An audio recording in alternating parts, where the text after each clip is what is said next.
FBI detective, this video is purely for entertainment and does not infringe on copyrights or laws. The rights to the novel and image belong to the original author. We do not claim ownership.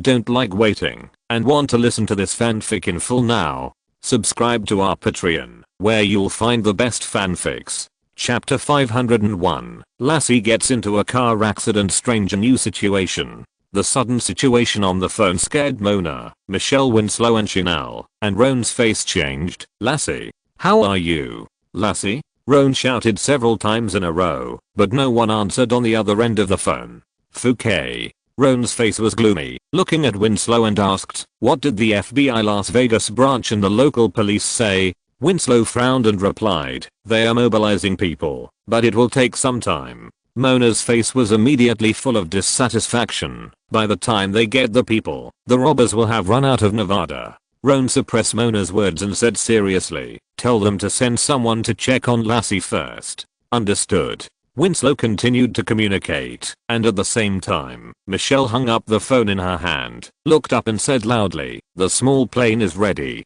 Depart immediately." Los Angeles is in the federal state of California, and Las Vegas is in the federal state of Nevada. However, the distance between the two is not far. It takes more than 4 hours to drive. Luo An and others took a small plane of the FBI Los Angeles branch and arrived in Las Vegas in just over 50 minutes. As soon as Luo An and others got off the plane, they received a call from the local FBI in Las Vegas. They said that they did not find the car driven by the three robbers, and the group of people had disappeared without a trace. However, the local police in Las Vegas said that they found Lassie and sent her to the hospital. She is currently undergoing surgery in the hospital. Leading the special investigation team, they borrowed an 8-seater MPV from the FBI Las Vegas branch. While driving to the hospital, Luo An first thanked the Las Vegas police and then asked about the extent of Lassie's injuries in the scene of the car accident. The female agent had some wounds on her head and her arms, and left leg were injured.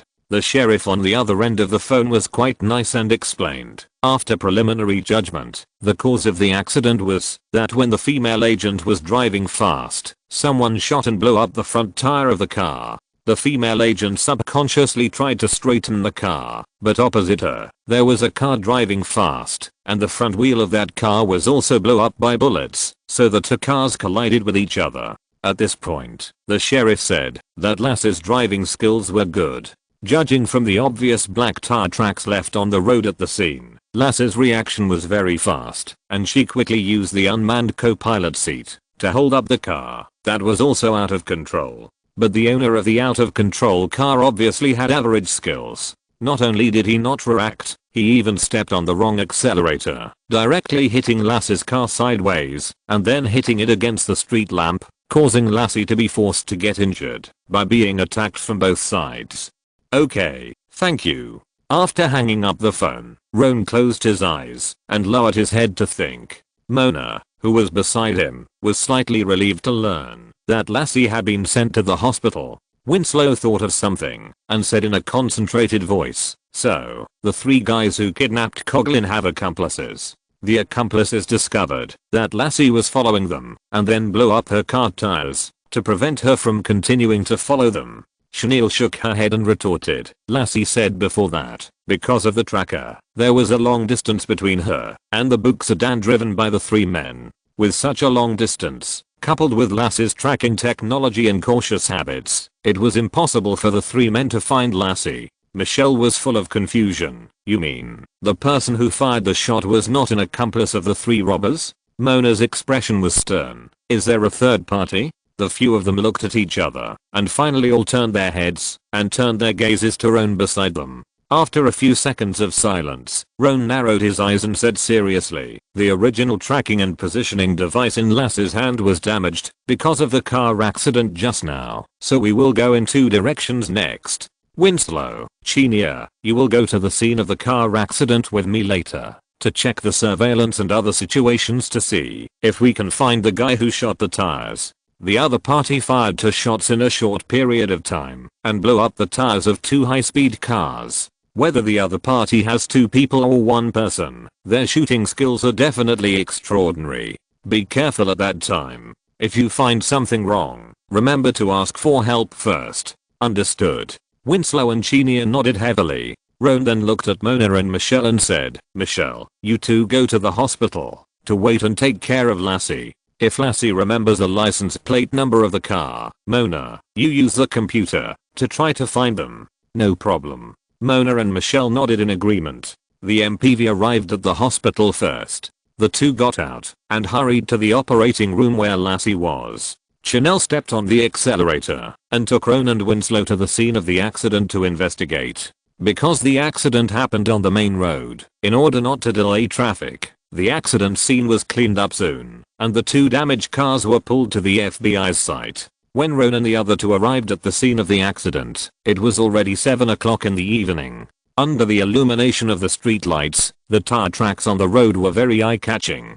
Shaking the flashlight, the three walked to the location where the tire tracks first appeared and looked to the opposite side along the location where the tire was hit. There was a 6-story building, and there were several shops on the first floor that were open. Roan and the other two looked at each other and went to those shops to ask if there were any surveillance cameras. Unfortunately, there were surveillance cameras, but they were all facing the inside of the store. Only one supermarket had surveillance cameras facing the outside, but the surveillance area was only a small part of the supermarket entrance. Luo An then asked, in the car accident just now, did you see anyone or anything wrong? At the supermarket entrance, the young female cashier with short red hair shook her head.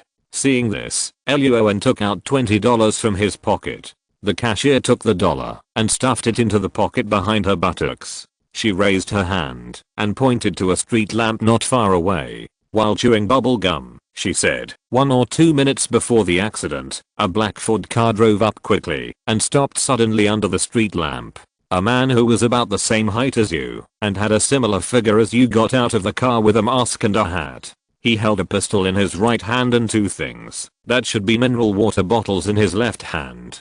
I don't know if I saw it wrong. The man put the 2 mineral water bottles in front of the pistol and fired 2 shots quickly. The gunshots were not loud, and then the 2 cars collided with each other. Luo An's eyebrows jumped when he heard this. Chenia's face changed slightly, and Winslow continued to ask, then what? The female cashier didn't answer, but blew a big bubble and looked at him quietly. Winslow's eyelids twitched, and he took out $5 from his pocket. The female cashier took it, but didn't take it. She pulled it hard before snatching it away. Putting the money into her pocket, the female cashier replied slowly. The man threw 2 bottles to a scavenger homeless man and then drove away. Which direction did he drive? South. After getting the information they wanted, Luo An and the other two walked out of the supermarket. Chenia frowned and whispered, the man should be a killer. She came from the international business department and had seen many wild killers. Filling plastic bottles with something to make a simple disposable silencer was one of their methods. Winslow nodded and added, the cashier said that the man drove the car here first and prepared for a moment before firing the gun. This means that the other party had discovered Lassie in advance, drove the car here before Lassie, and then shot Lassie to collide with other cars. Winslow was puzzled and couldn't figure out the man's motive for doing this. Luo An was silent for a while, then he took out his cell phone and called Mona. How is Lassie now? She's fine. She has a lot of injuries on her body, but she's conscious. Looking at Lassie lying on the bed and talking to Michelle, Mona tapped the keyboard a few times and said, in addition, Lassie said a good news. She actually prepared 2 sets of positioning tracking monitors. The one in the car was smashed, but there is another monitor that can find Coughlin who was installed with a locator. Chapter 502, Finding Coughlin. 2 bodies at the scene. South of Las Vegas, an 8-seater MPV was driving slowly southward along the main road.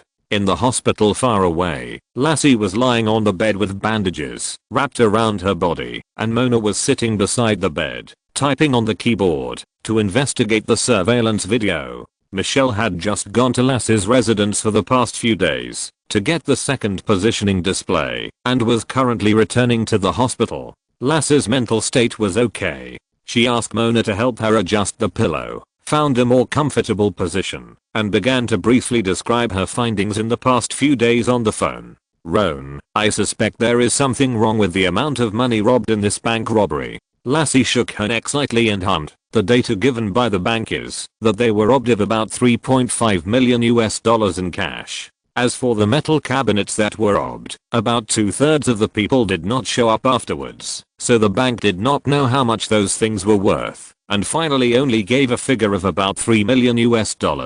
I know. Winslow was driving, and Roan nodded slightly, while sitting in the back seat of the MPV with his phone in his hand. The owners of 2/3 of the metal cabinets knew that their belongings had been stolen, but they did not dare to report the lost items. There is only one possibility for this situation, that is, those things cannot be seen in public. After the anesthetic wore off, the pain in her head made Lassie groan lightly, and she continued, according to the data given by the bank, they were robbed of about $6 million in total, and each of the 6 robbers probably got about $1 million.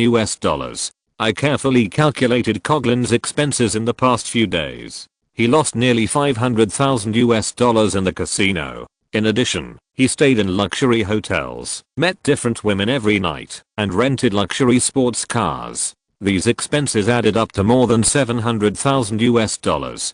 But before Coughlin was kidnapped, he was still in a state of calm, which means that the $700,000 has not hurt his bones. Luo An narrowed his eyes and continued to say following Lassie's analysis. In other words, the $3.5 million in cash that was robbed was only a small part of the robbers' gains. Most of their gains came from the items in the metal cabinets that no one reported.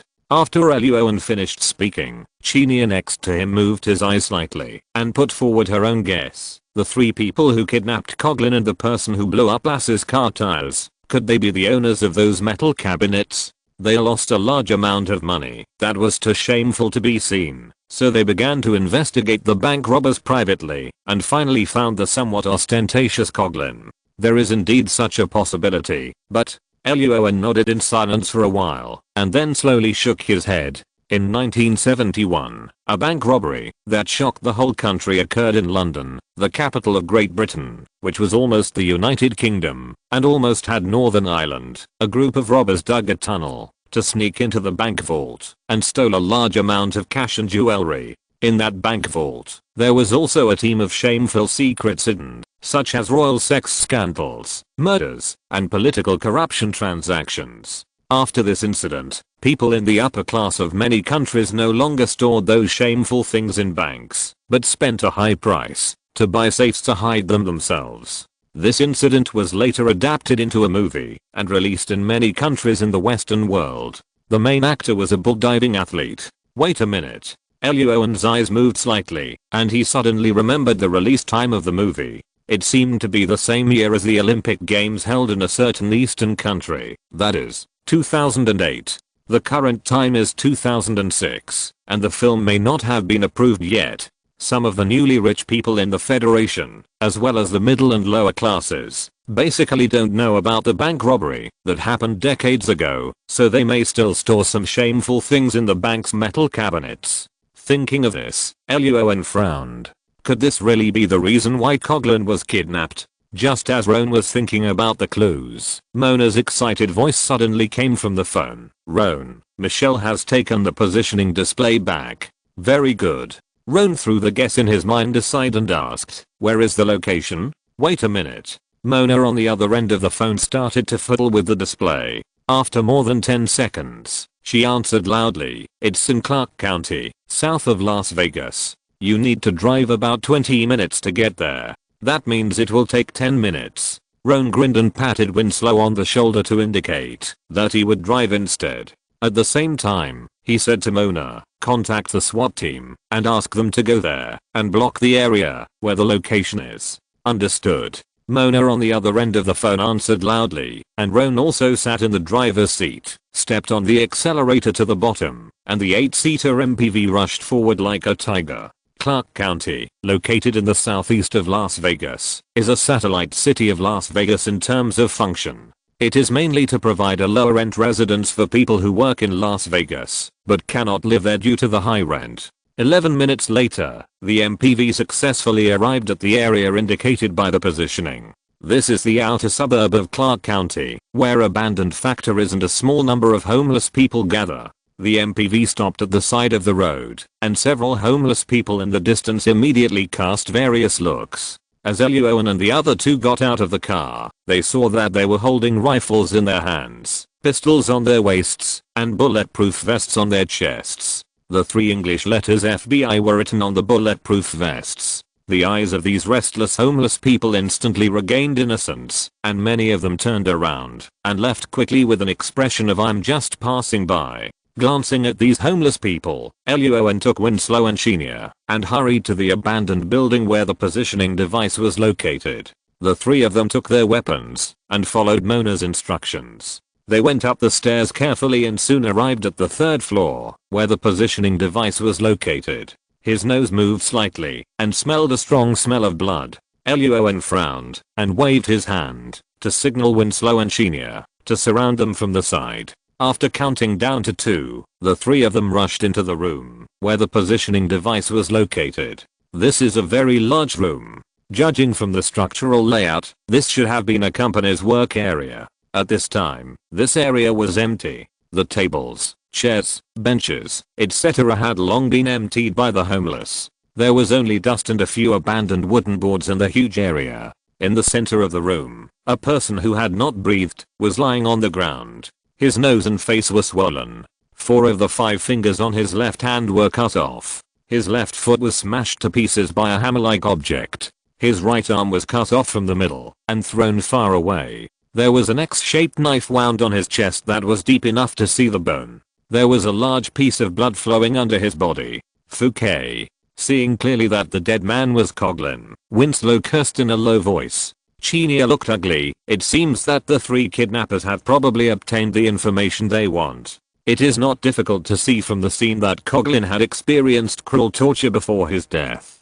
Without professional training, he would tell the other party more than 95% of what they wanted to know. Luo An's expression remained unchanged. He bent down and carefully examined the blood on the ground for a few seconds, then stood up and said, "The blood coagulated not long ago. The group of people should have left less than 20 minutes ago. The time for blood clots to form is 5 to 12 minutes. Winslow and Shinya also knew about this. They nodded and were about to speak. Luo An suddenly frowned. His nose moved slightly, and then he suddenly raised his rifle and walked towards another staircase not far away. Winslow and Shinya were full of doubts, but hurried to follow, picking up their weapons and following him. The 3 of them stepped over the broken arm on the ground and walked quickly to another staircase. Looking down from the staircase, they saw that the ground of this staircase was full of traces of fighting. On the staircase platform between the 3rd and 2nd floors, a sturdy bald white man was sitting against the wall.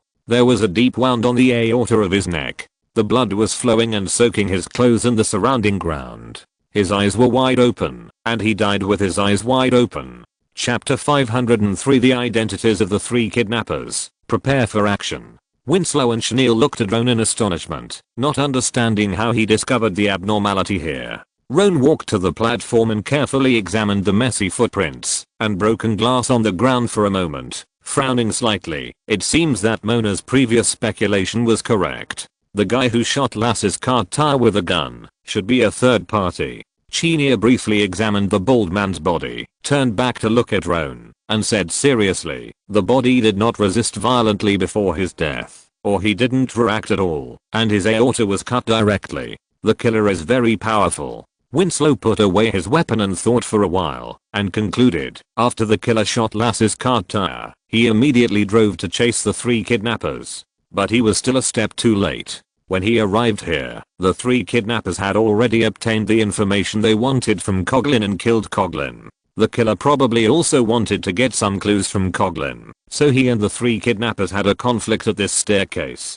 After Roan finished speaking, he took out his mobile phone from his pocket, took a photo of the face of the dead on the stairs, sent it to Mona to ask her to investigate the other party's identity, then turned to look at Shinya and said, "Chenille, you stay here for a while and hand over to the SWAT team to collect the body." "Okay." Chenille nodded, and Roan then looked at Winslow and said, "Winslow, go find a few homeless people nearby and investigate what happened not long ago." Find out where the suspected killer and the other 2 kidnappers have gone. Coughlin is dead, and I'm afraid only these 3 guys know the identities of the remaining 5 bank robbers. Understood.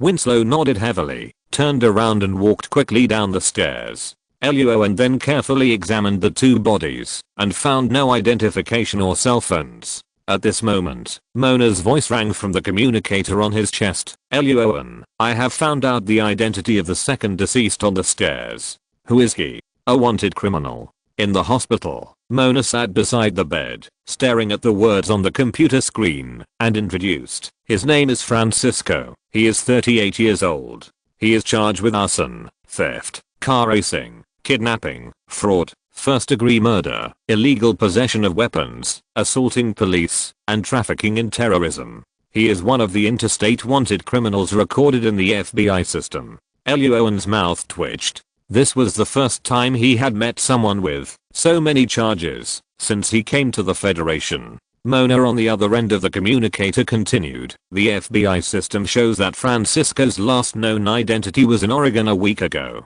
Together with 2 other wanted criminals, he robbed a gun store in the middle of the night, killing the owner of the gun store and taking a large sum of cash. With the other 2 wanted criminals? Chinier's eyes lit up instantly when he heard this, and Roan's expression also moved slightly, and asked, what are the identities of the 2 wanted criminals? One is named Noble Pollard, 35 years old this year. The other is named Barton Pollard, 37 years old this year, and they are cousins. There was a crackling sound of keyboards on the other end of the communicator, and then Mona introduced. The charges against the 2 of them are similar to those against Francisco: arson, theft, drag racing, kidnapping, first-degree murder, illegal possession of weapons, assaulting police officers. The difference is that the brothers were soldiers when they were young, and they were strong on the battlefield. In the end, they attacked their teammates because they had PTSD, post-traumatic stress disorder, and were kicked out of the army.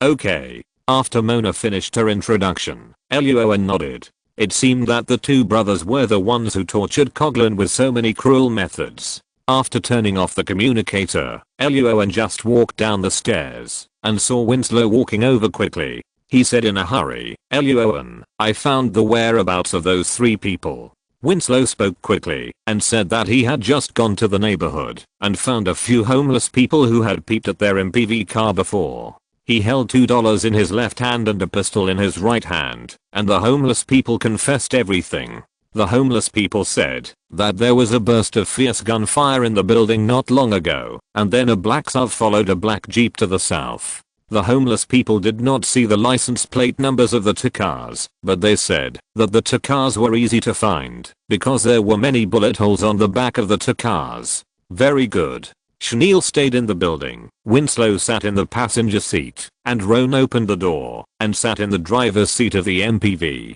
While starting the car, he told Mona about his new discovery and asked her to find the 2 cars quickly. Not long after, Mona's excited voice was heard on the communicator. Roan. In Henderson County, southeast of Clark County, the local police received a report a few minutes ago that 2 cars were racing on the street and shooting at each other. The reporter's description of the 2 cars is exactly the same as what you just said. Both are in SUV and a black Jeep, and there are a lot of bullet holes on the backs of both cars.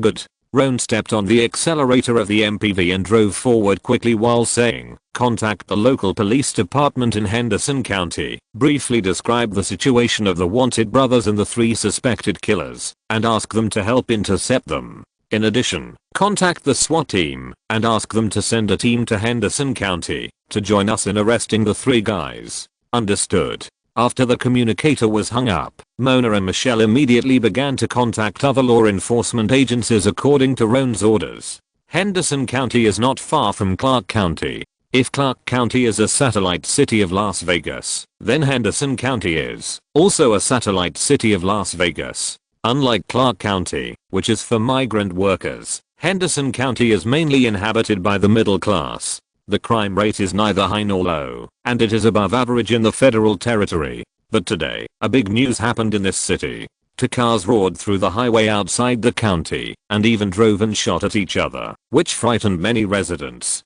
After receiving the report from the residents, the Henderson County Police quickly called patrol officers from all walks of life to go and block the other party. Most of the residents in this land are middle class. The annual salary level of the Henderson County Police depends on these people. When they encounter criminals, they are naturally more dedicated than the Clark County Police. When Luo An and the other two arrived at the county, the local police had already forced the two cars to the edge of the county, to an abandoned mining company not far from a certain highway. Hello, my name is Ron Greenwood, the head of the FBI Special Investigations Team. Just call me Duan. I'm the sheriff of Henderson County. Surrounded by the sirens of a bunch of police cars, Ron got out of the car and shook hands with a white man, and his foot is wearing a county police uniform. He briefly introduced their identities and asked, "What's the situation at the scene?" Sheriff Duan's face was not very good.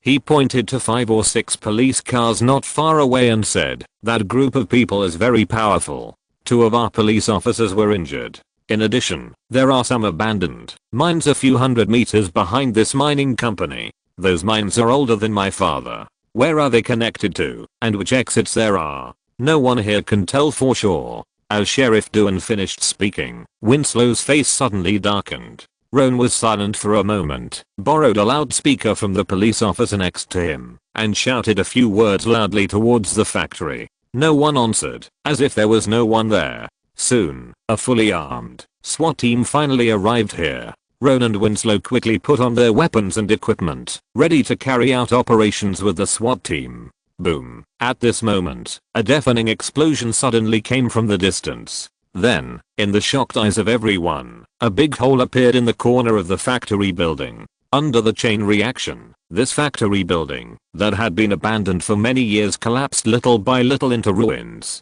Chapter 504, Battle in the Mine. South of Las Vegas, Henderson County, an abandoned mining company. Boom. The factory building that had stood in this area for decades began to collapse like dominoes from a damaged hole in the corner. In just a few dozen seconds, the towering factory building collapsed into a huge ruin, and the thick dust splashed around like smoke. Standing not far away, Ron, Winslow, SWAT team members and Henderson County Police saw this scene and all squatted, or turned their backs to avoid the dust. Ahem.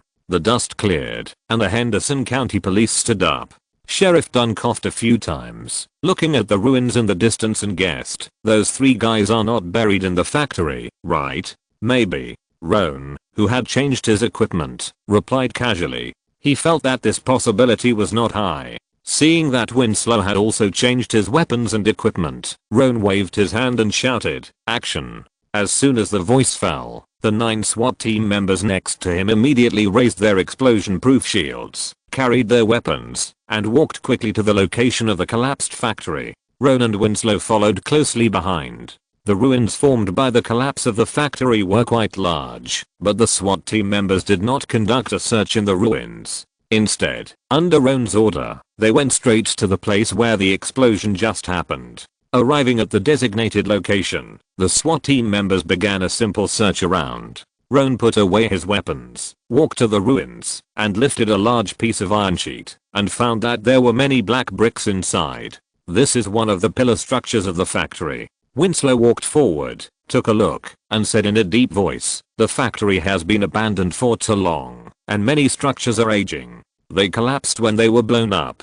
It looks like Noble Pollard and Barton Pollard, the cousins, did this on purpose." Ron let go of his hand, and the big iron sheet fell back onto the ruins with a bang. He turned his head and looked at the mine not far away, which was not far from here. Following Ron's gaze, Winslow also saw the mine not far away. He frowned slightly. "You mean, those 3 guys ran into the mine?" "The probability is very high." Ron walked down the ruins and nodded. "This area has been surrounded by many fully armed law enforcement officers.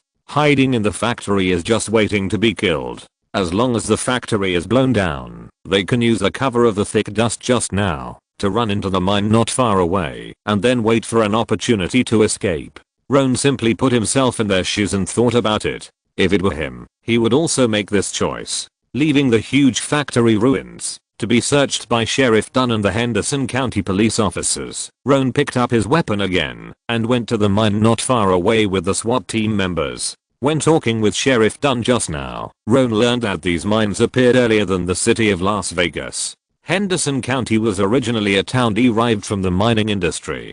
Due to economic cost and time issues, the entrances to these mines have not been blocked, and no one knows what the scene is inside now. For safety reasons, the 9 SWAT team members were divided into 3 teams of 3 people each. Roan and Winslow were in a team of 2, back to back, turned on the flashlight next to the muzzle, and entered the mine carefully. As they went deeper and deeper, the mine became darker and darker, and the temperature slowly dropped. Fresh footprints found. Suddenly, the communicator on Roan's chest rang, and SWAT team number 2 whispered, "There are 2 footprints, and it is suspected that 2 enemies have been found. We will go there immediately." Upon hearing this news, Roan and Winslow immediately turned around and headed for the mine tunnel where team number 2 was located. Bang, bang, bang. Suddenly, there was a burst of fierce gunfire from the mine where team number 2 was located, accompanied by the loud shouts of the SWAT team members. "Enemy found! Enemy found!" The sudden noise attracted the attention of all the teams. Roan and Winslow ran with serious faces and guns, and soon arrived at the location of team number 2. When the 2 arrived there, the gunfire had stopped, but it was not because the battle was over, but because the rifles in the hands of the 3 members of SWAT team number 2 were snatched away and thrown away. The 3 were fighting 2 enemies at close range with daggers. Swish, the 2 enemies were the Pollard brothers. The 2 had fierce and ferocious expressions, and were holding daggers in their hands. They moved very quickly, and each move attacked the vital points of the 3 SWAT members. The 2 men actually pressed the 3 SWAT members to fight. Because the 5 people were fighting, Winslow, who was afraid that the ammunition would accidentally hurt his teammates, did not choose to shoot immediately, but rushed to help the SWAT team, intending to separate the Pollard brothers and then attack with a gun. Bang, bang. Roan did not waste words. Seeing the scene of the 3 people fighting, he immediately raised his rifle, aimed at the Pollard brothers, and pulled the trigger. Because the lighting area was too small and the 5 people were fighting together, the 2 bullets did not hit the Pollard brothers' heads, but only hit their shoulders. At the moment of being shot, the Pollard brothers groaned uncontrollably. At the same time, Winslow also ran to the center of the battle and kicked Noble Pollard to the ground with a flying kick. Bang! The moment Noble Pollard fell to the ground, Barton Pollard suddenly took advantage of the chaos to grab a SWAT team member's dagger and slashed it towards Winslow's neck. At the same time, he threw the dagger in his hand accurately at Roan's head, who also rushed to the scene. "Be careful." Bang! Swish! Seeing a cold light coming towards his neck, Winslow's hair stood on end, and he quickly leaned back to dodge, successfully avoiding the fatal dagger, but was kicked in the calf by Patton Pollard and fell to the ground. Seeing the dagger flying towards his head, Roan did not hesitate and dodged sideways while raising the rifle in his hand to shoot it to the side, nailing it to the wall next to the mine tunnel. When Roan turned around, Winslow and the 2 SWAT team members fell together, and the Pollard brothers fled the area in a flash. "Son of!" Winslow cursed after reacting, while Roan quickly followed him and shouted, "Pay attention to the marker left on the wall." Understood. Winslow and the 2 SWAT members quickly got up from the ground and answered loudly. When the SWAT members picked up the weapons on the ground not far away, the other 2 SWAT members also ran here from other mine tunnels, so all the members immediately raised their weapons and walked forward quickly, starting to follow Roan's pace. While Roan was tracking the Pollard brothers, he drew a big X on the wall of the mine tunnel as a mark for Winslow and the SWAT members. Winslow and the SWAT members followed the mark and stopped suddenly when they arrived at an intersection. Because the same big X appeared at the entrances of the 3 mine tunnels, the faces of all the SWAT members turned extremely ugly. Winslow's face instantly turned black, as if water could drip out. He quickly thought of something and cursed, "It's the damn killer raised by that bastard." At the same time, on the other side, Roan was moving fast in the mine tunnel, chasing the Pollard brothers. Because the mine tunnel was rugged, it was impossible to be sure that he would hit the Pollard brothers 100%. In order to save bullets, Roan did not run and shoot at the 2. After turning a corner, Roan just drew a big X on the wall, and a dark figure suddenly flashed from the side, holding a dagger and rushing behind Roan. "Go to hell." Patton Pollard's voice was harsh and his face was ferocious. He was waiting for this moment. The next second, in Patton Pollard's astonished eyes, Roan seemed to know that he was going to sneak attack, just sideways to avoid his dagger, and at the same time raised the rifle and pulled the trigger. Bang, bang, bang. 3 gunshots rang out, and Barton Pollard's right arm was instantly hit by 3 bullets. Luo An then kicked him in the stomach. A huge force came, and Barton Pollard's pupils shrank. He instantly hit the wall of the mine tunnel uncontrollably, and then fell heavily to the ground, raising a cloud of dust. Barton Pollard raised his head with trembling body, staring at Luo An with red eyes. Luo An laughed, and before he could speak, 2 cold lights suddenly appeared, attacking him from both sides behind him. Chapter 505. Luo An fights 3 people alone. The identity of the man suspected of being the killer. The moment 2 cold lights appeared behind Roan, Barton Pollard, who was lying on the ground, raised his mouth corners and showed an imperceptible sneer on his ferocious face. Although he didn't know how Roan found him just now, the 2 people behind him could definitely sneak attack and kill him this time. Thinking of the scene of Roan spitting blood and dying in anger, coupled with the constant pain from the bullet in his right arm, Barton Pollard instantly breathed heavily and became excited. The next second, Barton Pollard's excitement came to an abrupt end. Because Roan seemed to have eyes behind his head, he suddenly moved forward to avoid the sneak attack of the 2 cold lights, and then turned around, raised his weapon, aimed at the 2 sneak attackers, and pulled the trigger again. Bang, bang, bang, bang, bang, bang, bang. 3 shots on the left, 3 shots on the right. The 3 bullets fired by the rifle on the left accurately hit the 2 arms of the sneak attacker Noble Pollard.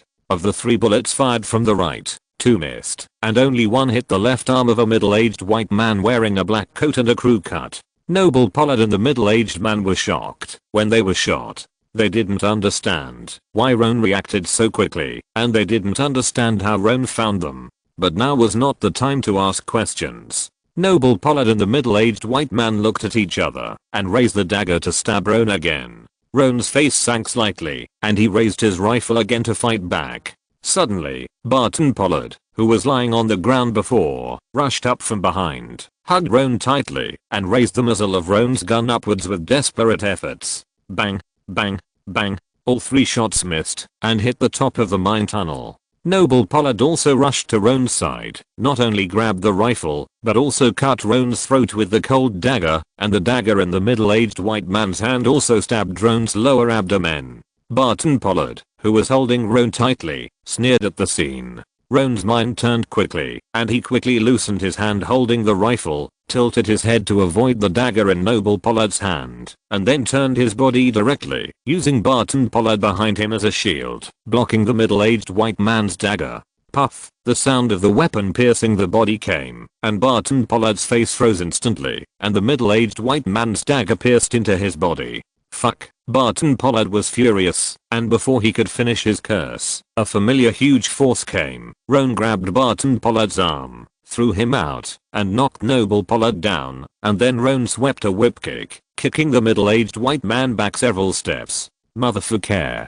Cochran. You, the son of a bitch, definitely did it on purpose. You are just taking revenge.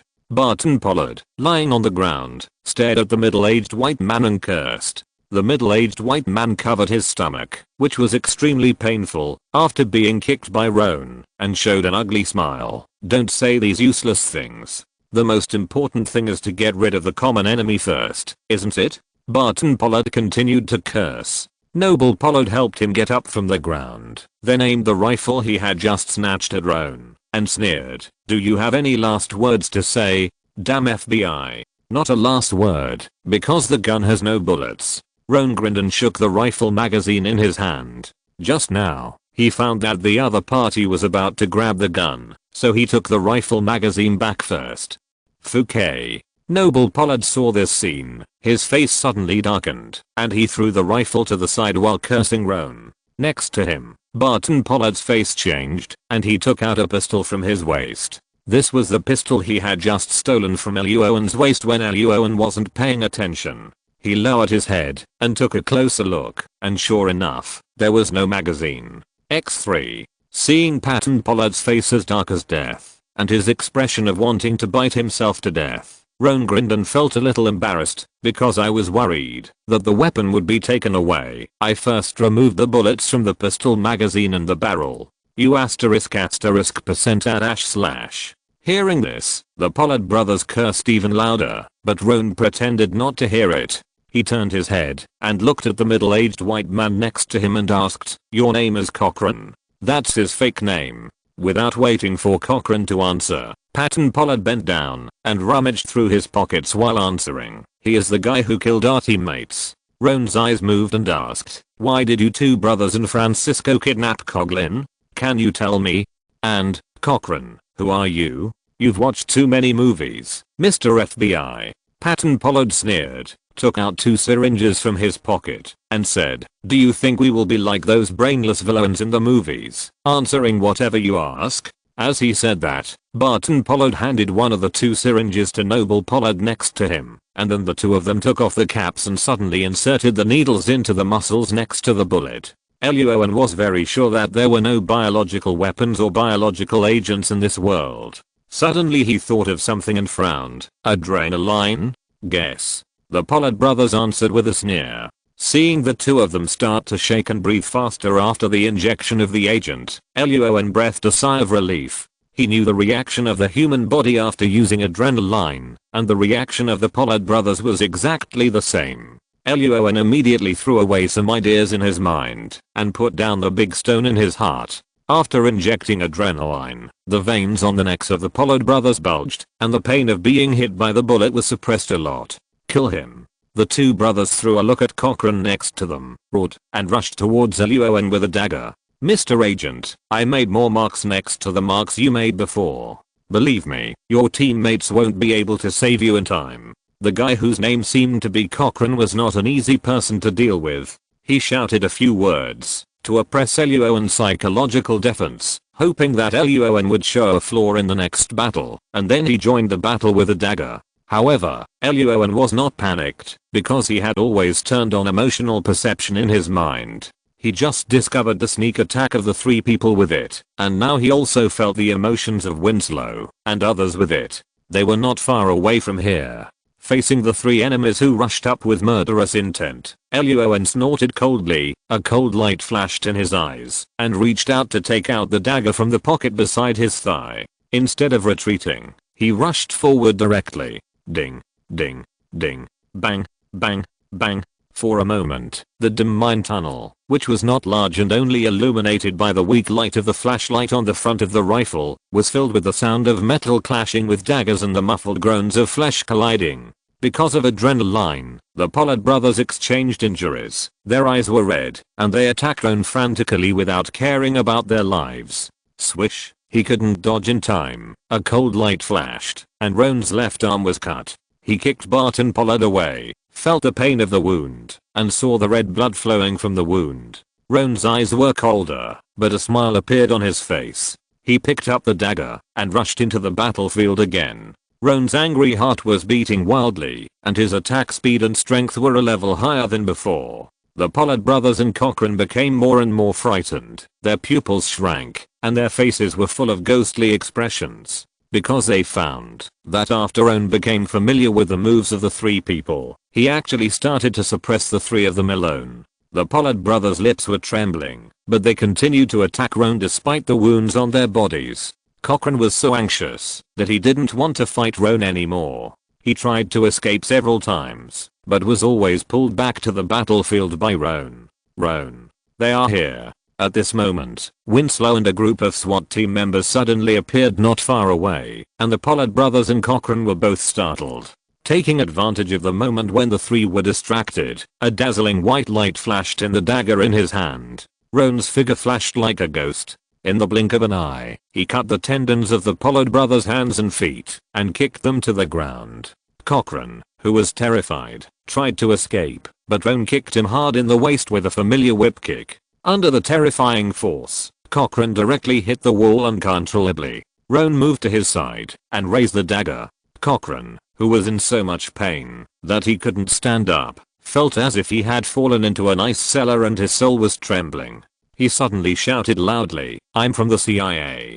I know the identity of the robbers. I know the truth about the bank robbery. If you're listening to this novel on a channel other than Fanfic World, it means they downloaded and uploaded it without effort. We cordially invite you to visit our channel, Mundo Fanfic Novelos. There you'll find the original version of this story and you can explore many other novels of various genres. We're waiting for you to immerse yourself in a world of incredible novels. Chapter 506, The Reason Why 3 Wanted Criminals Kidnapped a Bank Robber. In the dark mine tunnel, Cochrane's shouting was too urgent, and his voice was broken like an ancient oriental eunuch. When Luo An heard the other party's words, he paused and saw the tip of the dagger emitting a coldness stop in front of him, and Cochrane breathed a sigh of relief. Ah!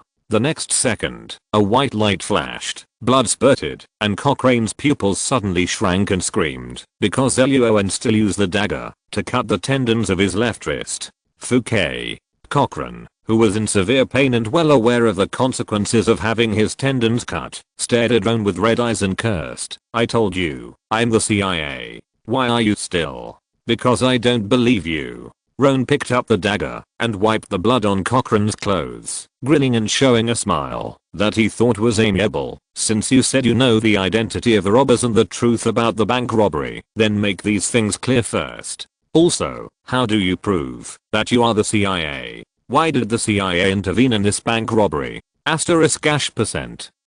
Seeing the smile on Roan's face, Cochrane took a breath. From Cochrane's perspective, the smile on Roan's face was extremely ferocious and scary. On the other hand, Cochrane found that his left hand was no longer strong, and his waist, which was kicked by Roan just now, was in great pain, and it was likely that several bones were broken. After taking a few quick breaths to suppress the intense pain from all parts of his body, Cochrane said in a hoarse voice, the names of the 5 bank robbers are Joseph, Carter, Maudlin, Ferdinand and Brooke. Cochrane said that he got these names from the Pollard brothers. Previously, when the Pollard brothers and Francisco were drinking in a bar in Oregon, they heard a man boasting that he was going to buy a sports car after drinking. The others laughed and didn't believe it. The man boasted loudly that he was rich now, but he refused to tell the reason why he suddenly became rich. At first, the 3 wanted criminals just thought that this was a drunkard bragging shamelessly. They had seen this kind of thing many times. But it happened that the 3 of them were short of money now, and with the idea of hitting the jackpot, the 3 of them kidnapped the drunkard and extorted some money. But the 3 of them didn't expect that the drunkard named Maudlin was actually very rich, and he was actually one of the robbers in the previous Los Angeles bank robbery. After extremely cruel torture, the 3 learned that the robbers had taken more than $3 million in cash from the bank, and several checks totaling nearly $5 million from the metal cabinet. The 6 people robbed nearly $8 million. They successfully extorted nearly $110 million from Maudlin, and asked about the identities of the other 5 bank robbers. The 3 wanted criminals killed each other without hesitation, and then briefly discussed and formulated the following plan. Find the other 5 bank robbers, rob the robbers, and take all the money that the robbers robbed from the bank into their own hands. The first person the 3 people looked for was Coughlin, because he was closest to Oregon. The person who shot at Lass's car before was indeed Cochrane, in order to hinder Lass's tracking action. After successfully blocking Lassie, Cochrane immediately drove and chased the Pollard brothers and Francisco. The 3 cruel guys tortured Coughlin in the building and asked a lot of questions. When Cochrane arrived there, he only heard about the millions of dollars, but not the identities of the other 5 robbers. Then the Pollard brothers and Francisco found Cochrane. Cochrane didn't want to fight with the 3 wanted criminals at first. He just wanted to ask a few questions. But the 3 wanted criminals seriously doubted Cochrane's identity and didn't believe his words at all, so they didn't bother to talk nonsense and started to fight directly. Cochrane fought back and killed Francisco. Seeing this, the Pollard brothers became even more angry and began to chase Cochrane frantically until they arrived at this small town. They were driven into an abandoned factory by the local police and surrounded by the FBI and SWAT teams. Facing a common enemy, the Pollard brothers chose to stop fighting and prepared to temporarily join forces with Cochrane to fight back and escape the encirclement before talking about the rest. In the process of blowing up the factory and escaping to the mine under the cover of dust, Cochran finally asked the Pollard brothers about the names and identities of the 5 robbers. This is what happened. Cochran spoke in a twitching manner because of the severe pain in his body, and his speed was not fast. As for the Pollard brothers next to them, adrenaline can only play a temporary role. The 2 were cut by Roan and kicked to the ground, and they never got up again. In addition to the blood holes caused by bullets and the wounds cut by Roan's dagger, the Pollard brothers were covered in blood. Their shirts were soaked with blood and became bloody clothes. Not long after they lay on the ground, they fainted completely. While Cochran was narrating, Winslow and the SWAT team members all arrived here with weapons. Seeing the Pollard brothers lying on the ground and losing consciousness, and Cochran with a painful expression on his face, the SWAT team members were dumbfounded. The situation at the scene was not difficult for the SWAT team members to judge. It was obvious that Roan defeated 3 enemies alone. The 3 SWAT members who were beaten by the Pollard brothers before looked at the Pollard brothers who were covered in wounds and blood and saw the few knife wounds on Roan's body. They looked at each other and saw the disbelief in each other's eyes. It is known that the Pollard brothers rely on sneak attacks, which is about the same as 3 SWAT members. Now Roan is fighting 1 against 3 and defeated the Pollard brothers and the killer who speaks in a twitching manner. Isn't Roan's strength about the same as 4 or 5 or even 5 or 6 SWAT members? The formula is not very rigorous. When the SWAT members thought of this, their minds were suddenly filled with impossible thoughts. Roan is so powerful, which side of them? And Roan is sitting in the office? Unlike the SWAT members, whose eyes were full of disbelief, admiration, and respect, Winslow was relieved to see that Roan was safe and sound.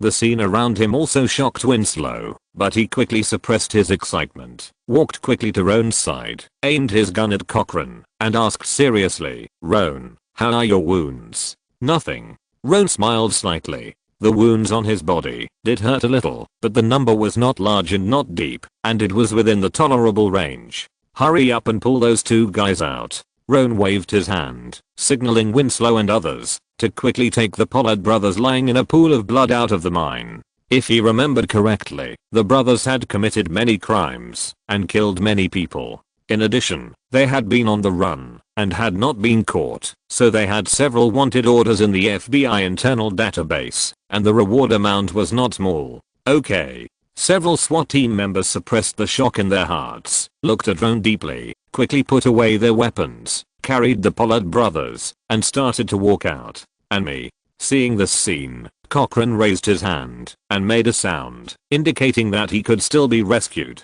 "You don't have many wounds on your body, don't worry." Luo An laughed, and before Cochran could start to curse, he waved the dagger in front of him and said, "You haven't answered my question yet. How do you prove that you are CIA? Why did the CIA intervene in this bank robbery? I'm really CIA." Cochran was silent for a few seconds, then looked up and said, "The reason for this incident cannot be known to too many people. I can only tell you." Winslow frowned when he heard this, and just as he was about to speak, Luo An waved his hand to stop him. He stared at Cochran for a few seconds, and Luo An smiled, and agreed to the other party's request, lying down and letting Winslow leave for a while. "I'll wait for you not far away."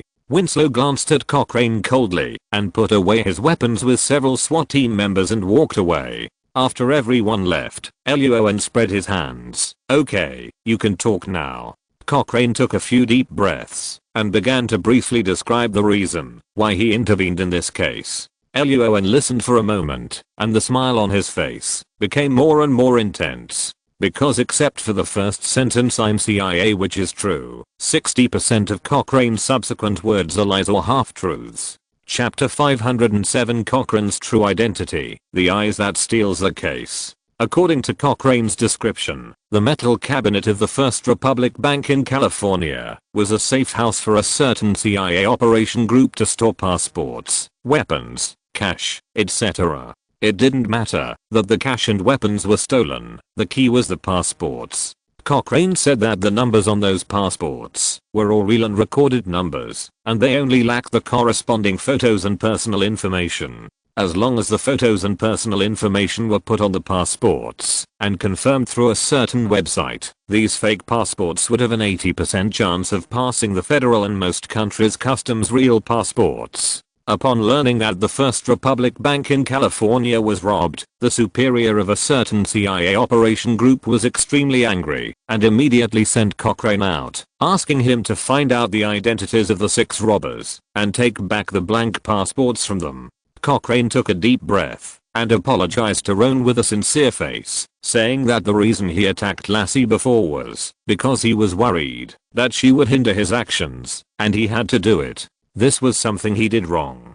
Cochrane was willing to bear the hospitalization expenses of the female agent and make some compensation within his ability to express his apology. After Cochrane finished speaking, Roan smiled kindly. After thinking for a while, he tilted his head and asked, "There are many bank robberies in the federal states every month. Why do you CIA choose to store those things in the bank? Isn't it obvious that they are waiting to be robbed?" Cochrane's mouth twitched and he replied, "If those things are stored in some houses that have been uninhabited for a long time, the chances of being stolen and lost will only be higher. Compared with bank robberies that occur every month, thefts in uninhabited houses occur more than a dozen or even dozens of times almost every day. Not only is the probability of such cases high, but the success rate of searching for thieves and recovering items is shockingly low. The CIA has no choice but to choose the lesser of two evils." After listening to Cochrane's explanation, Roan's mouth opened wide. He could only say that it is worthy of being a free, harmonious, and simple federation. "So, can we go out now?" Cochrane showed an ugly smile on his face, pointed to his waist and said, "You kicked me so hard, I feel like my bones are broken. I want to go out too, but you are full of lies and don't tell the truth. So it's hard for me to deal with it." Luo An shook his head and sighed. Cochrane's face changed slightly. Without waiting for him to explain, a cold light flashed, and Luo An directly cut the tendons of Cochrane's right hand with a dagger. "Fuck. Feeling the pain in his right wrist, Cochrane's face changed suddenly, and he immediately yelled and questioned Luo An. Roan, who had been using his emotional perception from the beginning to the end, judged that the other party was lying. He was too lazy to continue talking nonsense with the other party. He punched Cochrane's head hard. The smile on his face disappeared and was replaced by a cold face. He said sternly, "Cochrane, I give you 2 choices. 1. Answer my questions seriously and tell the truth. 2. Continue to lie and tell lies. Bet whether I can hear it. Anyway, you still have 2 feet and 2 chances to try." Cochrane roared loudly, "What I just said is the truth." "Very good." Roan grinned, raised the dagger, and slashed towards Cochrane's left foot tendon. When the dagger was about to slash Cochrane's left foot, Cochrane's face changed instantly, and he shouted loudly, "No, no, no. What you said just now was a lie. I answer you the truth." Roan's action just stopped, and he looked at Cochrane expressionlessly. This guy's not only full of lies, but also in the fight just now. Cochrane's attack method was the most insidious and vicious. He asked the Pollard brothers to stand in front of him and take Roan's fiercest attacks for him while he looked for opportunities to sneak attack from behind, either using a dagger to attack Roan's throat, heart, lower abdomen and other fatal places, or using the fastest means to kill the enemy such as eye poking, crotch kicking, and throat locking. Cochrane was like a cold and venomous snake, and every move revealed the deadly breath of Roan's life. If Roan had not reacted quickly and had great strength, Roan would be lying on the ground now. If Roan fell, Winslow and the SWAT team members would most likely not be the opponents of the Pollard brothers and Cochrane, who were good at sneak attacks, and today's operation might be wiped out. Seeing Roan staring at him expressionlessly and coldly, Cochrane took a few deep breaths, remained silent for a long time, and said through his back teeth, "I'm from the CIA. I really didn't lie to you." Roan's expression did not change, and he shook the dagger in his hand. "Continue. Your real name, your real purpose." "My name is Chad Evans." Cochrane gritted his teeth and said that he had left the CIA privately because of some things. He told the truth about some of the previous things and did not lie to Roan. The reason why he intervened in this bank robbery was indeed to find out the names of the other 5 bank robbers. Find those 5 people and get the blank passports. The blank passport does exist, but it was not established by a CIA team, but a hidden means that Cochrane secretly set up without the knowledge of the CIA. Because his private departure was discovered, all the other safe houses set up by Cochrane have been monitored by the CIA. If Cochrane wants to leave the Federation, he has no other choice but to find out the identities of the bank robbers, find the stolen blank passports, and snatch them back. After judging by the emotional perception in his mind, Luo An was sure that the other party was telling the truth this time. So, you are an agent who defected from the CIA. Luo An put away the dagger and sneered, the kind with average skills. Hearing this, Cochrane groaned and was almost angry to vomit blood. He has been in the CIA for more than 10 years. His skills are very strong from any angle. It was only for the purpose of saving his life that he let the Pollard brothers take the lead, and he was paddling behind to make sneak attacks. Unexpectedly, he met Luo An, a pervert who came out of nowhere, who suppressed the 3 of them alone. When he found something wrong and wanted to escape, it was too late, so he was knocked down by Luo An. But now is not the time to talk about this. Cochrane took a deep breath and whispered, I have an overseas account with $700,000 in it.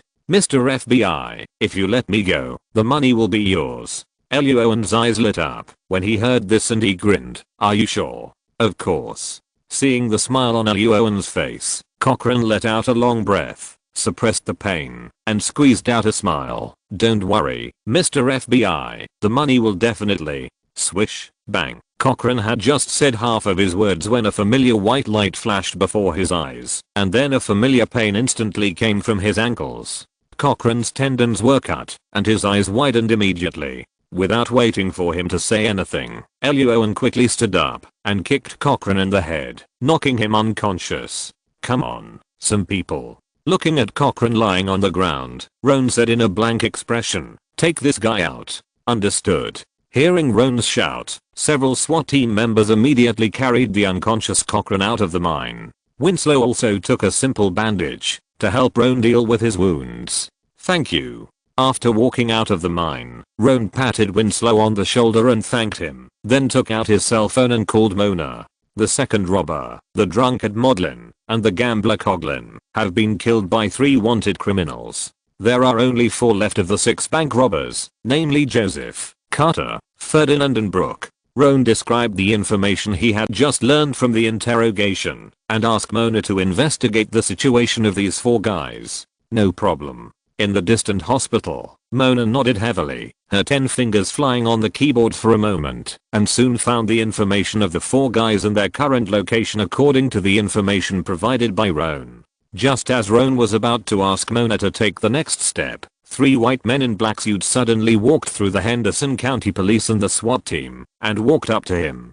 Hello, Roan Greenwood, the head of the FBI Special Investigations Team. Roan stretched out his hand and shook hands with the other party, a little confused. Who are you? The middle-aged white man in the lead laughed. We are from the Eyes, and we have come here to take over the bank robbery case you are currently handling. What? Hearing this, Winslow immediately walked out from behind Roan with an unhappy face, his eyes wide open. Waving his hand to suppress Winslow's emotions, Roan's expression remained unchanged and asked, can I ask the reason? Of course. The middle-aged white man in the lead smiled kindly. According to our investigation, this group of bank robbers robbed at least $5 million, but they did not pay any taxes, which is a serious violation of federal law. X2. Chapter 508. Case Finale. Harvest. South of Las Vegas, Henderson County, at the entrance of an abandoned mining company. Hearing the words of the man from the Eyes, Roan and Winslow were speechless. Eyes, the Federal Tax Service, gives people a very strange feeling from any angle. On the one hand, the Eyes people believe that their duty is only to collect taxes, and other murders, kidnappings, separatism, explosions and other incidents have nothing to do with them. On the other hand, the customs of the people in the federal territory are relatively simple after all. Those separatism groups and criminal groups will emerge after one batch is eliminated, and there is no way to fight them all. In this case, instead of going to great lengths every time, Because these criminals do not pay taxes, organizing various teams to eradicate these illegal criminal groups, it is better to open up some black industry taxes and let the other party come to the eyes to pay taxes on their own initiative. The eyes also promised the other party that it would not ask about the other party's specific violations of the crime, nor would it hand over the evidence of these people's violations of the crime to other federal law enforcement agencies. In this case, the eyes and various illegal criminal groups within the federal government have successfully maintained this tacit understanding. The eyes sits in the unit and easily gets the black market tax revenue. The illegal criminal groups also earn money to grow bigger and stronger in the future, and everyone has a bright future. For bank robberies with an amount of less than $500,000 to $800,000, the eyes generally does not go to great lengths to investigate, but will wait for the robbers to be caught and then collect taxes from the other party. However, if the amount exceeds $800,000 and the robbers do not take the initiative to pay taxes, the nature of the matter changes, and the eyes will definitely investigate, find out the identity of the other party, and extort federal taxes from the other party. Eyes, I don't care how you make your money, but I must have a share of it. After a few seconds of silence, Roan's eyes flashed, and he took out his cell phone and waved it in front of the middle-aged white man from the eyes. Can I call my boss? Go ahead. The middle-aged white man nodded with a smile. He knew Roan's identity and knew that Roan would definitely have to consult his superiors for the transfer of the case, so he waved his hand to signal Roan to do whatever he wanted, and then he walked to the side with the two eyes agents behind him to wait. Thank you. Roan laughed and called the team leader Potent Burn. Good evening, sir. It's me, Roan. Good evening. What's up? I have led the special investigation team to solve the bank robbery. Roan briefly described the process of the bank robbery and the roles played by the three wanted criminals and a defected CIA agent in the bank robbery. The case has been solved. After hearing Roan's previous narration, Potent Burn's face was full of surprise. He had already guessed that Roan and the special investigation team would act faster than other investigation teams, but Roan would always give him a big surprise. Thinking of this, Potent Burn felt jealous again. He really didn't know why Verines was so lucky to meet such an outstanding person like Roan before him. When Potent Burn heard Roan say that the eyes had shown up and was ready to take over the case, the shock and smile on Potent Burn's face slowly disappeared. He suppressed the excitement in his heart, pondered for a while, and said, Roan, promise the other party. After that, Potent Burn was worried that Roan would have negative emotions because the case was snatched away at a critical moment. He coughed lightly and whispered to comfort and assure, the eyes is only responsible for taxation and will not take away the credit of your special investigation team. Okay, sir. Roan nodded in agreement, indicating that he would obey his superior's orders. Then he discussed the follow-up work of the case with Potent Burn for a few words and hung up the phone. In a distant office, Potent Burn hung up the phone, pondered for a while, picked up the landline phone to communicate briefly with the eyes, and then called Director Nassim on a private phone. He couldn't hide the smile on his face and said, Good evening, Director. I have good news. At the same time, Roan hung up the phone. He was not angry about Potent Burn asking him to hand over the case to the eyes. Instead, he felt a little happy. The reason was simple. Roan had just been in the mine and learned the identities and addresses of the 4 remaining bank robbers. The addresses of these people were not together. In order to hide their traces, the 4 people hid in 4 states. According to Roan's original plan, he needed to contact the law enforcement agencies of the 4 states later and organize a large operation to capture the 4 people at the same time to prevent someone from escaping the encirclement or running away in advance. This kind of work is time consuming and labor intensive, and it is easy to owe favors. Since the eyes is now willing to take over this case, Roan can't help but be happy. As for whether the eyes operation would fail and accidentally let the 4 robbers escape, Roan was not worried and did not think that this would happen. The eyes is a boss among the bosses of the federal law enforcement agencies. With an order, almost no law enforcement agency dares to do nothing and slack off. After putting away his phone, Roan walked to the middle-aged white man from the eyes, stretched out his hand with a smile on his face, and shook hands with him. "Then I'll thank you for your hard work on this case." After a brief discussion with Roan, the white eyes man and the two eyes agents behind him were shocked to learn that Roan had solved the case and had found out the identities of the 6 bank robbers, as well as the current addresses and identity information of the remaining 4 bank robbers. The white eyes man naturally saw Roan's intention to use their eyes to arrest people, but he did not care too much. Arresting people across states is a troublesome job in the eyes of some law enforcement agencies, but it is nothing in the eyes of the eyes. Moreover, Roan has now found out the identities of these robbers, so there is no need for the eyes to continue to investigate, which has saved the eyes a lot of work and time. A touch of admiration flashed in the eyes of the white eyes man, and he stretched out his hand to shake Roan's hand, and said with praise, "I have heard that the special investigation team led by team leader Roan Greenwood is the best among the 10 special investigation teams. Now it seems that it is indeed worthy of its reputation." "Thank you." Roan's smile became even brighter, and he praised the eyes in return. The middle-aged white man laughed, and the scene was suddenly filled with a happy atmosphere. The work of the special investigation team was relatively simple. The SWAT team escorted the unconscious Pollard brothers and the former CIA agent Cochran to the hospital for treatment. Chenia, Mona and Michelle from the special investigation team went to the hospital to guard the 3 people. Roan and Winslow were busy for most of the night, so they found a hotel to rest for a night and went to the hospital to check on the 3 people the next day. The Pollard brothers were still in a coma due to excessive blood loss.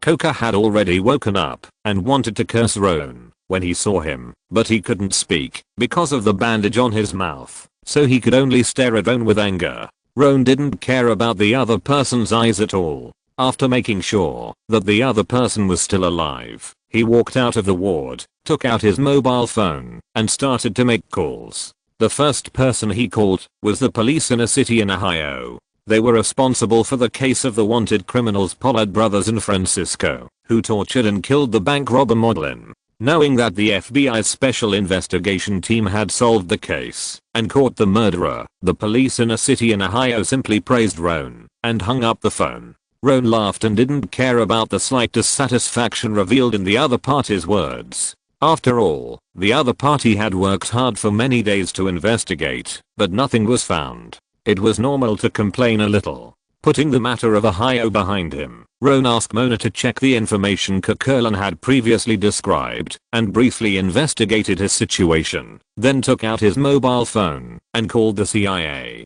"Hello, I'm Roan Greenwood, the head of the FBI Special Investigations Team." At an empty staircase in the hospital, Roan looked at the scenery outside the window with a slight smile on his face. "We caught a guy yesterday who goes by the alias Cochran and whose real name is Chad Evans. He said he is your man." As soon as Roan finished speaking, the other end of the phone became extremely quiet.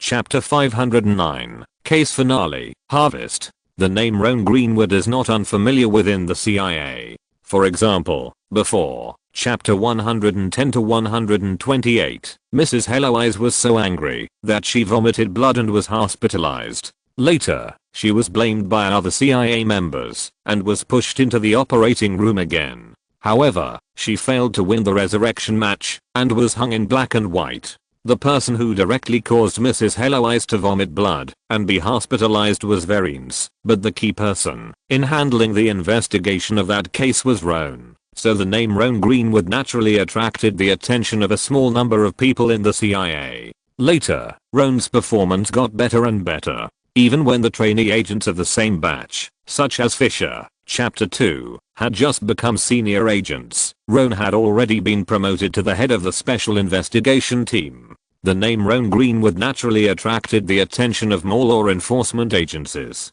When Luo An mentioned Cochrane's name, the other end of the phone was silent for a long time. After several people had a heated discussion, a man with a gentle voice finally answered the phone. "Hello, Team Leader Greenwood, you can call me Coben." "Hello, Mr. Coben." Luo An was not interested in the internal affairs of the CIA and did not want to know the reason why Cochrane left the CIA privately. He made this call for only 2 purposes: to ask the other party to come and pick him up, and before Luo An could finish his words, Mr. Coburn on the other end of the phone took the lead and said that they would fully bear the expenses of Lass's hospitalization, the treatment of Luo An's wounds, and other miscellaneous funds. Luo An grinned. It was the first time he met such an active person. "We'll be there in 3 hours." Coburn on the other end of the phone briefly discussed with Roan, and finally laughed, before hanging up the phone, saying in a kind tone, "Javarie Evans talked about you when he was chatting with me before. He said he was very dissatisfied with Mona's boyfriend." Roan's eyelids jumped after the phone was hung up. He didn't expect that there was such a relationship between this matter. When Roan heard Cochran say that his name was Chad Evans, the same surname as Mona, he suspected that this guy was related to Javarie Evans, so before going to bed last night, Roan asked Mona to check this matter carefully. The results showed that the two parties simply had the same surname and had no connection. But he never expected that Cochran's superior was actually related to Mona's father, Javarie Evans. When Javarie Evans was chatting with others, he revealed that he was dissatisfied with him. Roan didn't care. In the past, when he got along with Javarie Evans, he was used to the other party's way of saying the opposite of what he meant, and saying what he meant. Thinking of this, Roan figured out why Mr. Coburn agreed to pay first. It must be that Javarie Evans mentioned Roan's unwillingness to suffer a loss when chatting with him. Roan curled his lips, feeling a little unhappy, and decided to change the gift to vodka, which Javarie Evans didn't like, the next time he met with him. Turning to the ward where Lassie was, Roan planned to see how she was doing now. As soon as he walked out of the elevator, his cell phone suddenly rang. Roan looked down and found that the other party was Pot and Burn, the team leader. Slightly confused, Roan still pressed the answer button. "Good morning, sir." "Good morning." The voice on the other end of the phone was not Pot and Burn, but Director Nassim. He only heard the hearty laughter of the other party on the phone. "Roan, I didn't expect you to find out this bank robbery so quickly. Well done." In the director's office, Director Nassim sat in a chair with wrinkles on his face. It was not long after the previous poison gas case, and within less than a week, Roan solved this bank robbery case. While shocked, Director Nassim was very excited.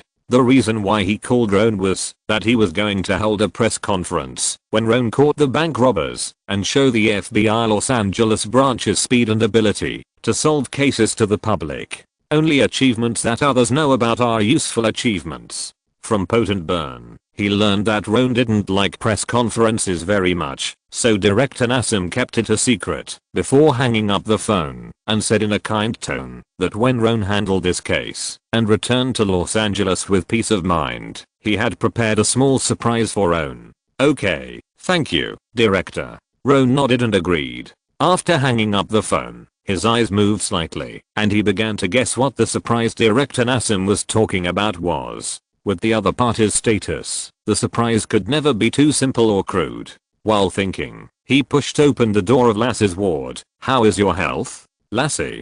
Luo An stopped talking halfway because there was no one on the bed in the room, and he didn't see Lassie at all. "Sorry, I'm in the bathroom." A voice came from the bathroom of the ward. A few seconds later, Lassie slowly moved out of the bathroom with a cane, followed by a young female nurse who carefully supported her. The two women's faces were flushed, and their breathing was slightly rapid. "Luo An." The female nurse gently helped Lassie to the bed, covered Lassie with a quilt, nodded to Luo An, and then walked out of the ward. Seeing Luo An looking at her expressionlessly, Lassie coughed lightly. "Don't get me wrong, I'm just a little inconvenient, so I asked a nurse to help." Thinking of the slightly messy clothes of the female nurse just now, Luo An rolled his eyes speechlessly. Without bothering to deal with the minor incident on Lassie's middle and ring fingers, Roan turned around and left the ward after confirming that Lassie's wounds were fine and she was recovering well. Oh, by the way, less than 5 seconds after the door closed, Lassie had just let out a long breath when Roan suddenly opened the door again and stepped halfway in, saying, "There are some unnecessary expenses on the bill for your previous tracking of the suspect in Las Vegas. The money will be deducted from your salary this month." Lassie's eyes widened immediately. What?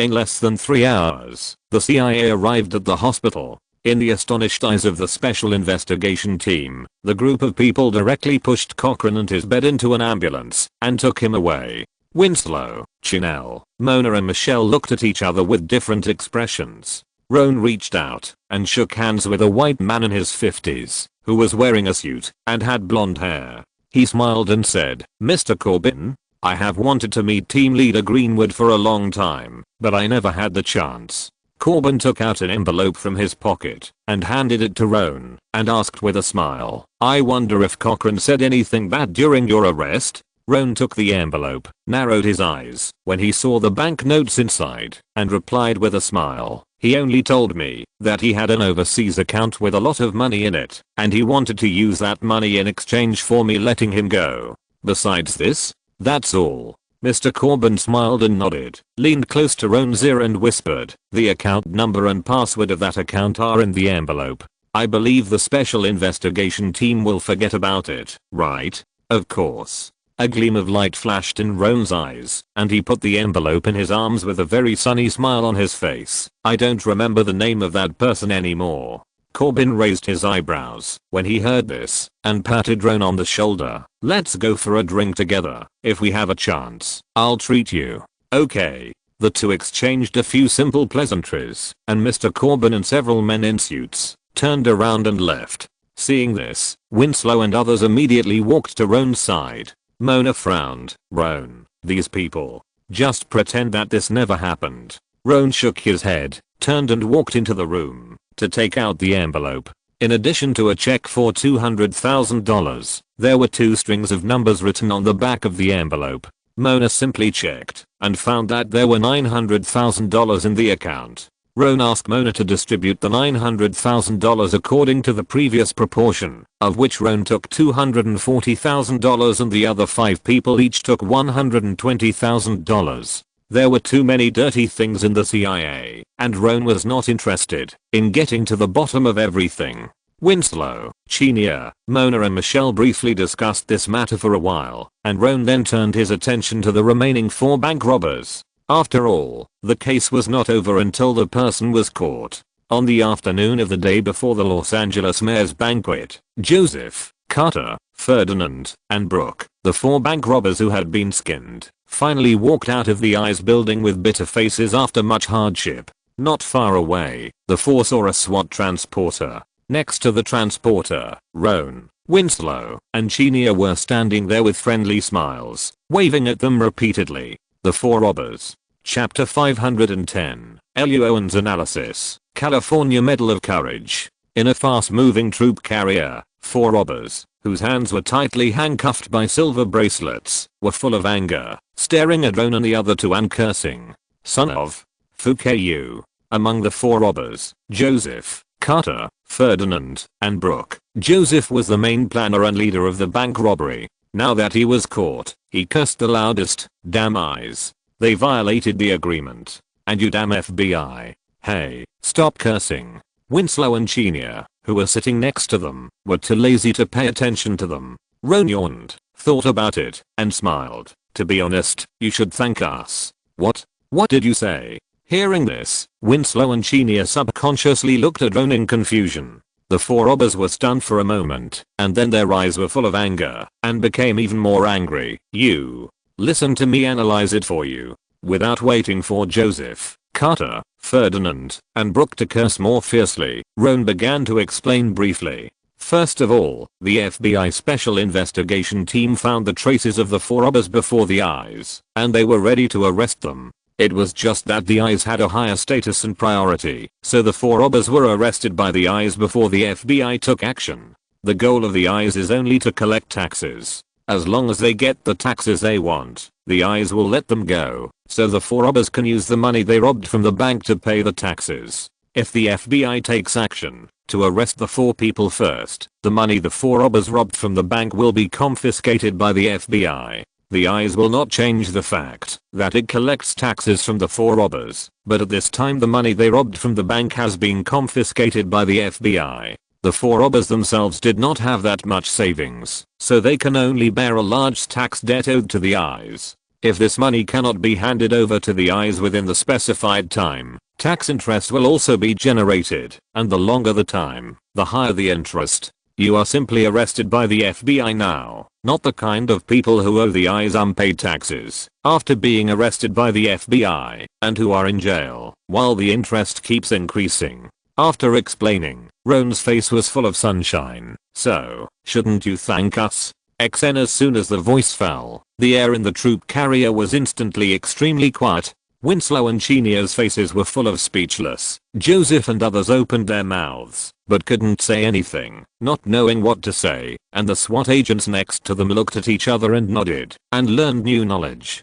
7:30 in the evening, in a large conference room in the FBI Los Angeles branch building. Lassie is still in the hospital, and other agents of the special investigation team, such as Mona, Michelle, etc., are handling the follow-up work of the gas case and bank robbery case upstairs. As the leader of the special investigation team and the main investigator of the bank robbery case, Roan was once again pulled by Director Nassim and team supervisor Potent Burn to participate in this press conference. This is an exciting moment. Under my leadership, our FBI Los Angeles branch has successfully. Perhaps it was because the two cases were solved in a short time interval, or perhaps it was because Roan's performance made him look very proud. In short, Director Nassim was very excited. He was almost laughing out of his back teeth, and he spoke for more than an hour. The reporters below, who couldn't get a word in, were twitching their mouths. Roan's smile became more and more stiff, and he was fidgeting.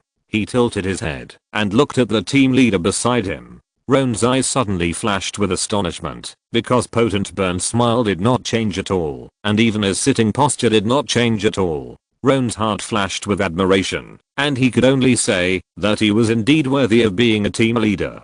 Thank you, I'll stop here for now. After more than 10 minutes, Director Nassim finally finished his opening remarks with an unsatisfactory feeling. Luo An breathed a sigh of relief and was about to move but to change his position when Director Nassim suddenly waved his hand, and a female FBI agent who had been waiting outside the door for a long time walked into the meeting room carrying a wooden tray. Seeing the wooden tray held by the female agent, Roan was slightly stunned.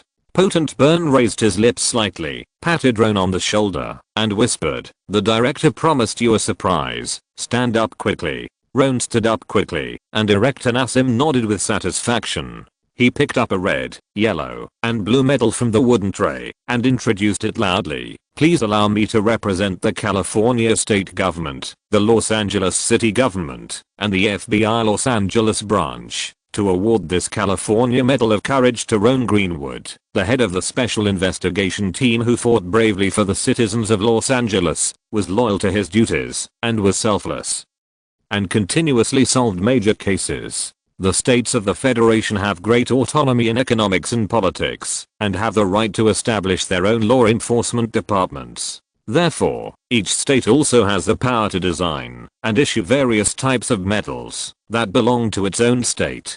The California Medal of Courage is one of them. In the huge state of California, not many people have won this medal so far, and its value in terms of spiritual motivation is very precious. Thank you, Chief. Roan had never guessed this before. Chief Nassim put the medal on him and patted Roan's shoulder with a big smile on his face. Then the two of them smiled at the reporters and posed for the flash. Team Leader Greenwood, please say a few words. Of course. Roan nodded and smiled modestly at the reporters. It was not that Roan wanted to be too modest, but the flash of these reporters was too enthusiastic, and he really couldn't open his eyes. Team Leader Potent Burn and Chief Nassim kept the news very secret. Roan really didn't think about the medal before, so he didn't prepare any speech. However, this matter was not difficult for Roan. He smiled and nodded, and gestured with his hand to let him speak a few words before taking pictures. After thinking for a few seconds, when the enthusiastic flash stopped, Roan coughed lightly and said, "First of all, for this honor, for this medal, I feel unworthy." The content was not complicated. Roan simply moved the speech he gave when he received 2 FBI medals and changed the names of the people here. After Roan finished his brief speech, the team leader Potent Burn stood up. "I declare that the medal ceremony is over. Next, we will enter the question and answer session with reporters. Clap, clap, clap. There was a burst of applause, and the press conference continued for more than 40 minutes before it ended. In the corridor, Director Nassim walked to Roan's side, helped Roan to simply tidy up his clothes and the medal on his neck, smiled and nodded and praised Roan for a moment, and took the lead to leave here. I didn't expect the special investigation team to find out the bank robbery so quickly. Team leader Potent Bind reached out and touched the medal on Roan's chest and said with a smile, I originally wanted to apply for an FBI medal for you from headquarters, but you have already won 2 medals before, and this application is very likely not to be approved, so the director applied for this California Medal of Courage for you. Thank you, sir. I like this medal very much. Roan grinned. This was his true words. The 2 previous FBI medals each had an accompanying bonus of $40,000 and Roan received a total of $80,000. The accompanying bonus for the California government's Medal of Courage was $50,000. The 2 walked into the team leader's office, and Potent Bind picked up a folder on the desk and handed it to Roan, smiling. This is the reward for the wanted criminal, and the thank you money paid by the First Republic Bank of California. Francisco, one of the wanted criminals, died at the hands of CIA Cochran, who had left privately, so there was no reward for him in the folder. After opening the folder and taking a quick look, Roan discovered that the reward for each of the Pollard brothers was as high as $340,000, which added up to $680,000. The bank paid the special investigation team a thank you bonus of $800,000, which was part of the funds that the bank robbers had stolen, but were recovered by the FBI and ICE. The robbers. Chapter 511. Money and System Gains. Mona kills 300 enemies and loses 1,000 herself. Special Investigation Team. Office area. Winslow, Chanel, Mona and Michelle pushed open the door of the office area with folders in hand. They were not working, but were looking up at the TV at the front of the office area. The scene on TV was Director Nassim awarding Roan a medal. Wow, look who's back. Seeing Roan push the door back, Mona ran to him with excitement and said with a smile, congratulations, you got another medal. Winslow, Chanel, and Michelle turned around and applauded Roan with smiles on their faces, but Winslow had a question. What does again mean? Michelle explained while clapping. Roan has won 2 FBI medals before. What? Winslow's eyes widened in surprise. It was the first time he knew about this. Thank you. I can get this medal without your help.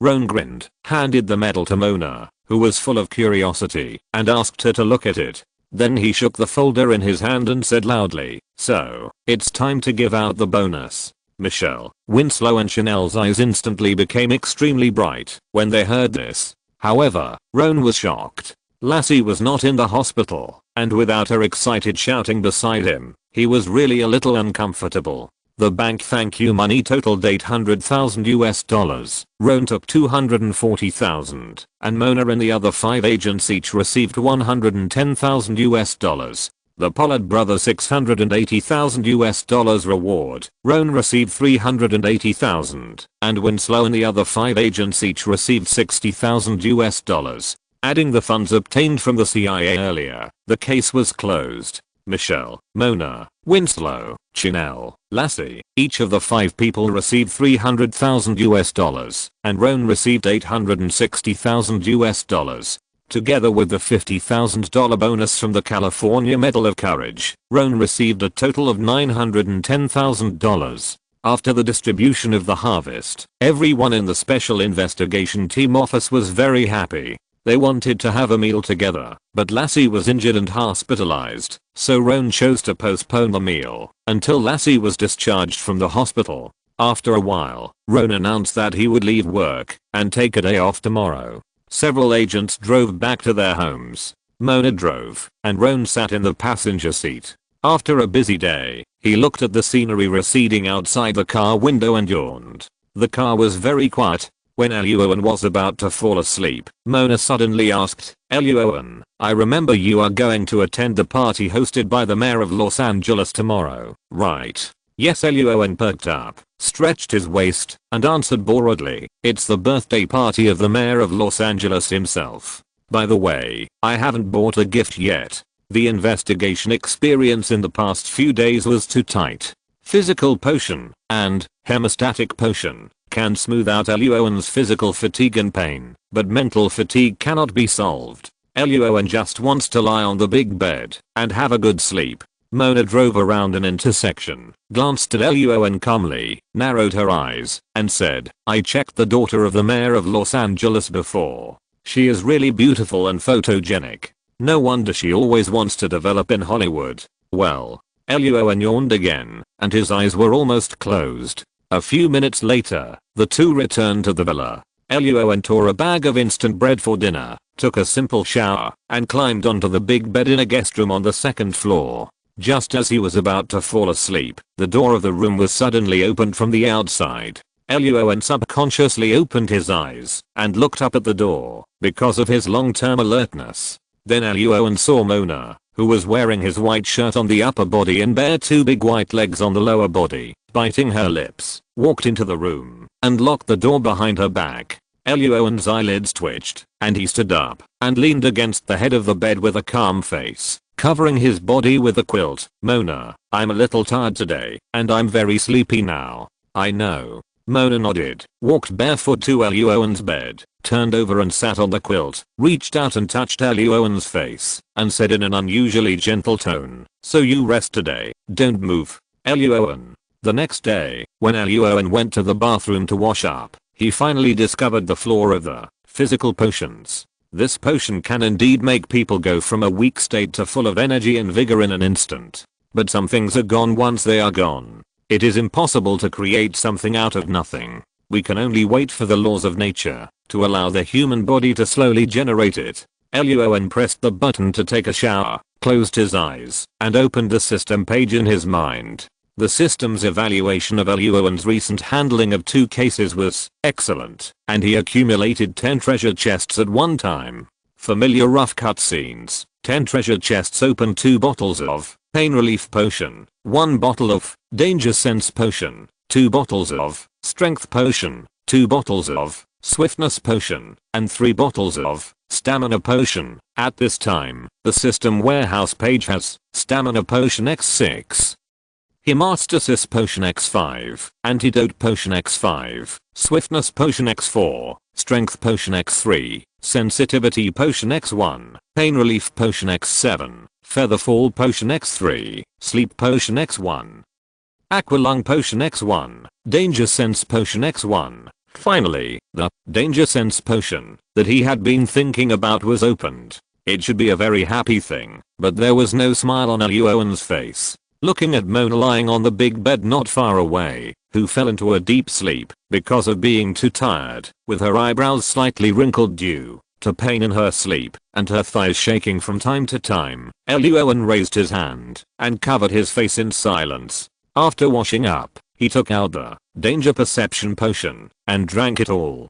Based on his long observation of the system, Luo An found that the effectiveness of the various potions it produced was somewhat similar to some online games in the East. If it takes 10 points to upgrade from level 1 to level 2, then it takes 20 points from level 2 to level 3, and so on. The higher the level, the more points are needed to upgrade. The ability of emotional perception has been developed by Luo An in 3 ways. The first use is a passive skill. At some critical moments, Luo An can sense the danger that is unfavorable to him. The second use is that when others speak, they will have different emotional fluctuations. Luo An uses this to judge the truth of others' words and their different likes and dislikes towards him. The third use is more special. When others look at different items, they will have different emotional fluctuations. Luo An can judge what the other party is looking at by comparing the differences in these fluctuations. Luo An mainly uses this ability when gambling. Closing his eyes and feeling it carefully for a moment, Luo An felt that emotional perception seemed to have changed a little, but the fluctuation was not big, and it seemed that there was no change, giving people a feeling of like change. But soon Luo An discovered the direction of the change. That is, the detection range of emotion perception expanded by about 3 meters. The original detection distance of emotion perception has always been about 10 meters, and this time it increased by 1/3, and Luo An's eyes lit up immediately. After changing clothes, Luo An walked to the bed, bent down in front of Mona, and whispered, "Mona, Mona, *%." After mumbling a few words that Luo An couldn't understand, Mona didn't open her eyes, turned over and continued to sleep. Luo An was a little speechless. Mona's thoughts were not difficult to guess. She was worried that Luo An would go out to find other girls, so she wanted to give Luo An a hard time and let him see that other girls were powerless. But Mona overestimated herself and underestimated Luo An, and in the end, she accidentally killed 300 enemies and lost 1000 herself. Luo An picked up Mona and sent her back to the master bedroom, then went back to his room to change a new set of sheets and quilts, threw the old ones into the washing machine, and then went downstairs to make a simple breakfast. After dinner, he drove out of the villa to buy gifts for the dinner party. When Luo An returned to the villa, it was already 3 o'clock in the afternoon. Mona had woken up and was sitting at the dining table eating breakfast. Seeing Luo An, her face turned red, and she didn't say anything, lowering her head to continue forking the cold eggs. Luo An raised his lips slightly, put the gift aside, and just sat down next to Mona. The doorbell suddenly rang at the gate of the villa. Chapter 512, The Owners Association's Before and After Attitude. Los Angeles, the villa where Mona and Roan live. Hearing someone ringing the doorbell outside the villa, Mona turned her head to look at Roan, with a puzzled look on her face. "Looking for you? You are the owner of this villa. Maybe it's for you." Standing up from the chair, Roan bent down and kissed Mona's forehead lightly, then turned and walked out of the villa. At the gate at the end of the lawn outside the villa, stood a middle-aged white man wearing a black suit, with a big back hair, a long face and a smile. Roan thought for a moment and remembered the other party's situation. The other party's last name is Darren Bent, one of the residents of this villa area, and one of the managers of the Homie Owners Association. From the perspective of responsibilities, the Homie Owners Association is a bit similar to the property in the East, that is, to collect management fees from the owners and manage, maintain, and repair the public places in the community. The difference is that the Federal Homie Owners Association is an autonomous organization, and many regulations and decisions are voted on by all the owners of the community, and the minority obeys the majority. For example, the annual maintenance fee, what kind of security insurance to buy for the community, which security personnel to hire, and the need to keep the house clean and tidy, and prohibit making noise and other rigid regulations. If violated, some owners may even be forced to leave the community. When Luo An and Mona first moved into the villa, the Homie Owners Association sent someone to meet with them and briefly investigated their occupations and financial conditions. The villa is under the name of Mona, who is a senior FBI agent. The house was bought for her by her father. Luo An is the head of the FBI Special Investigation Team and lives with Mona as her boyfriend. The two have an average annual income. After learning this information, the people from the Homie Owners Association did not say anything sarcastic, but their attitude was very general. When the villa was being renovated, the Homie Owners Association sent someone to collect the community management fees. During the renovation days, someone was watching every day, requiring the community to be kept clean and tidy to ensure that other owners enjoy a harmonious life and a good environment. Luo An and Mona were busy handling a case at the time and were not in the mood to deal with the Homie Owners Association, so they threw all those things to the decoration company and asked them to communicate with each other. Later, when they lived in this community, Roan and Mona rarely communicated with the people in the Homie Owners Association. They usually called when they encountered problems and asked them to send someone to solve them. Usually, they were too lazy to pay attention to them. Seeing Darren Bent, one of the leaders of the Homie Owners Association, coming to the door today, Roan was a little confused, but he still walked to the door with a fake smile, stretched out his hand and shook hands with many people. "Hello, what can I do for you?" "Hello." Darren Bent had a very kind smile on his face. In the past, when meeting Darren Bent, Roan used emotional perception to find that his smile was the same as his own, and he didn't like his polite fake smile. But today Darren Bent was very different from the past. His smile was no longer a fake smile, and his attitude was also very sincere. Mr. Darren Bent handed Roan 2 pieces of paper and said, "Tonight at 8 o'clock, The Homeowners Association will vote on installing cameras in some public areas of the community and hiring more security personnel to strengthen the security level. I hope you two can attend on time tonight. Roan took the paper handed over by the other party and took a quick look. He found that the notice was issued 3 days ago, but the other party only notified him and Mona today. Darren Bent smiled and apologized, saying that the employees of the Homeowners Association were too busy and accidentally forgot about it. What's wrong? At this moment, Mona changed her clothes and walked out of the villa. Roan smiled, handed her the paper, and replied, something about voting. Then Roan smiled and said to Darren Bent, I have other things to do tonight, so I won't go. Mona replied immediately, I won't go tonight either. Darren Bent's smile remained unchanged and asked, can you ask the reason? Work or something? Roan replied casually, she is not feeling well. I have to attend the dinner of the mayor of Los Angeles. Hearing this, Darren Bent's eyes flashed with surprise, and then his smile became more kind. Seeing this scene, Roan's brain turned, and he immediately understood the reason for the other party's change of attitude.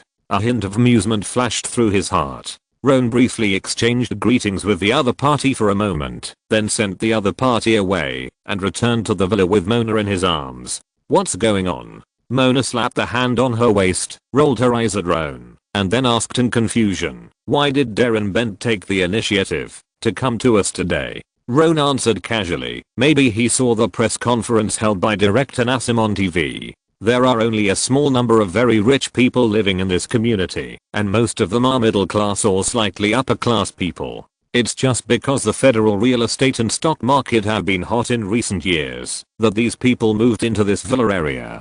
A part of the federal middle class has a prominent feature, which is to look down on people with lower status than them and want to get close to people with higher status than them. Roan and Mona's salary income is indeed average, which can only be regarded as the lower middle class. But yesterday's press conference, where Roan won the California Medal of Courage, was reported by all major media and made a lot of noise. It is likely that some people in this community saw it, so Darren Bent came to invite them in person just now. After listening to Roan's explanation, Mona sneered, and a hint of disdain flashed in her eyes. It is so common that everyone around you becomes a good person after you become rich and famous. Luo An did not think too much about it. He walked back to the villa with Mona. After the door was closed, he suddenly hugged Mona in his arms. Luo An. Mona subconsciously reached out and hugged Luo An's neck. After she reacted, her face was full of horror and she shouted, no,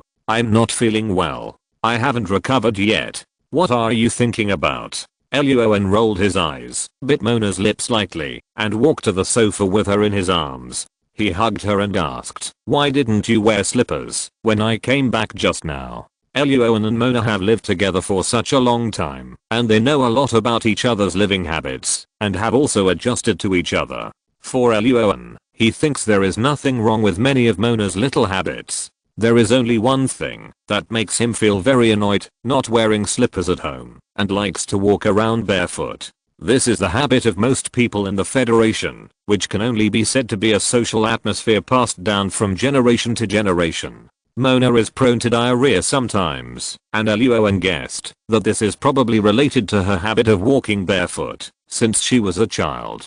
Hearing Luo An's question, Mona blinked her big eyes and slowly moved her gaze away. I forgot. Without waiting for Luo An to speak, Mona suddenly turned back to look at him. Her eyebrows raised. When I went to the kitchen just now, why didn't you wash the dishes after breakfast? Who washes the dishes after a meal is also a topic that Mona and Luo An have argued about since they started living together. Luo An was stunned for a moment, then grinned. I forgot. The two looked at each other quietly for a few seconds, laughed together, and shifted the topic to other places. What time will you be back tonight? I don't know. It depends on the situation. What are your plans? I'm going to drive to the hospital to see Lassie later. I just called her and heard that she accidentally got injured again. What's the situation? Where is she injured? She didn't elaborate on the cause of the injury, but the situation was not serious. There was a nurse at the time and she treated it directly. In addition, her injuries seem to be on her left arm, as well as the middle and ring fingers of her left hand.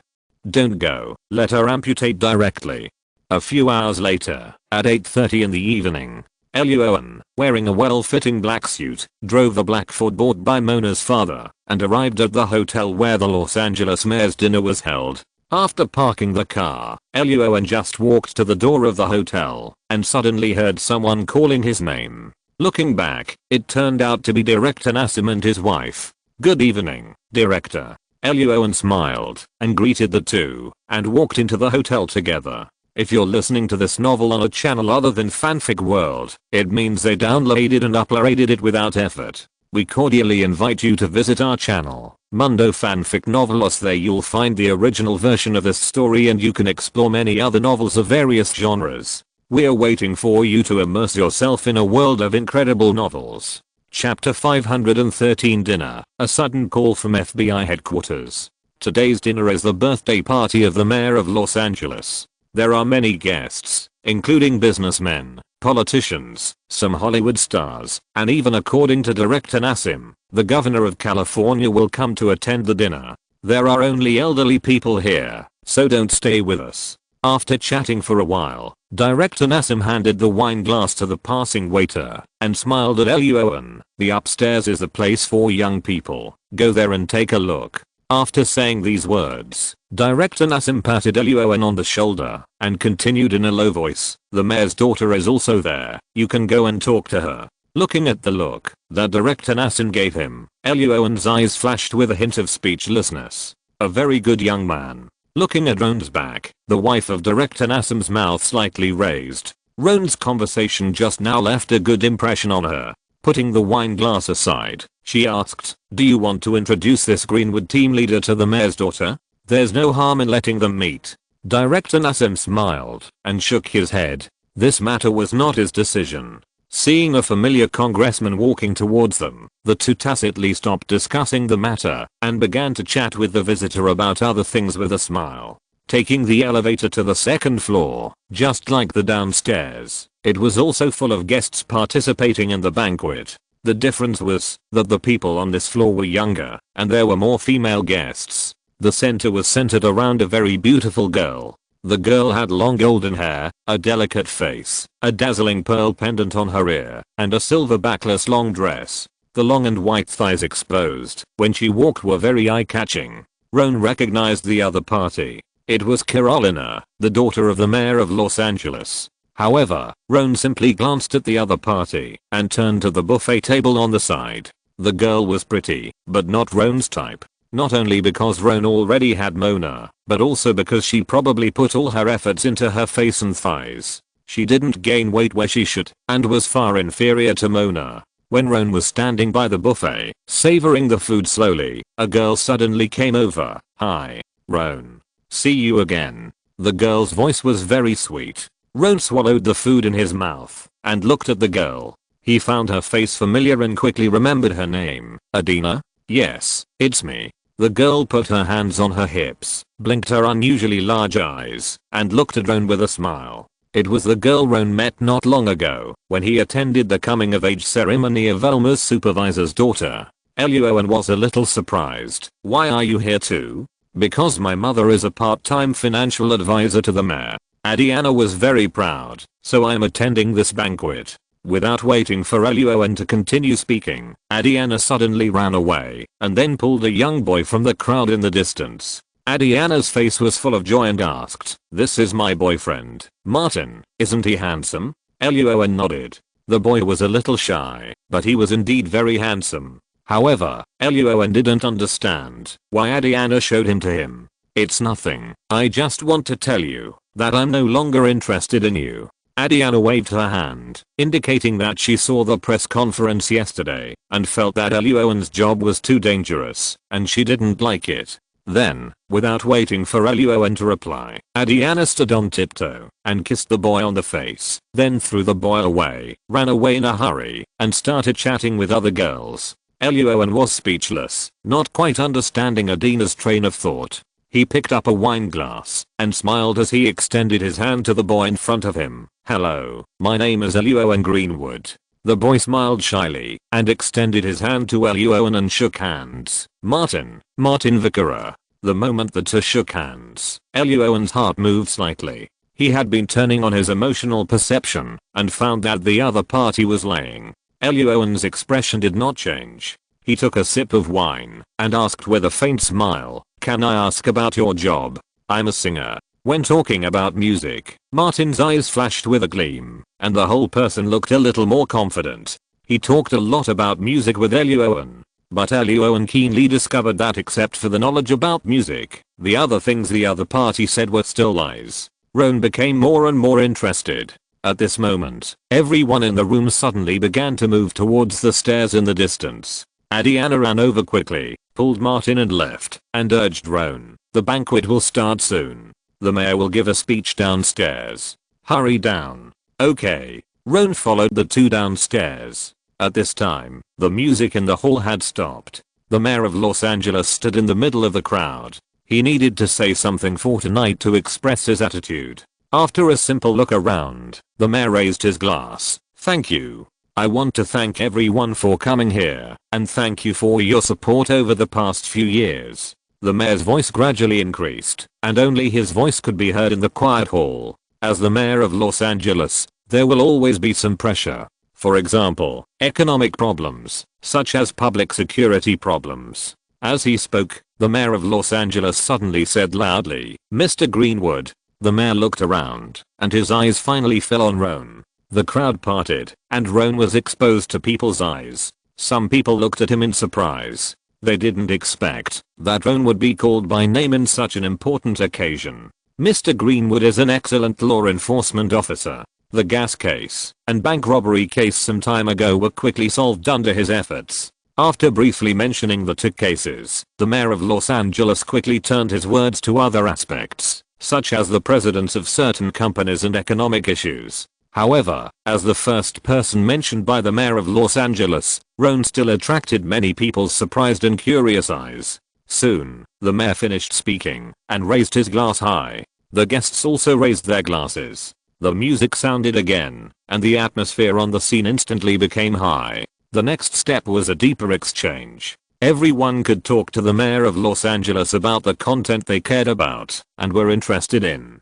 Of course, this was also the core content of this dinner event. Roan wanted to continue chatting with Mr. Martin, but was stopped by the mayor's daughter Carolina. "Hello, Mr. Greenwood. You look more handsome than on TV." Roan stopped and clinked his wine glass with her. "You are very beautiful too, Miss Severy." Severy is her last name. "Just call me Carolina." The girl's eyes curved slightly, the corners of her mouth raised to reveal a beautiful smile. She picked up the wine glass and took a sip and asked, "I'm very interested in the poison gas case my father just mentioned.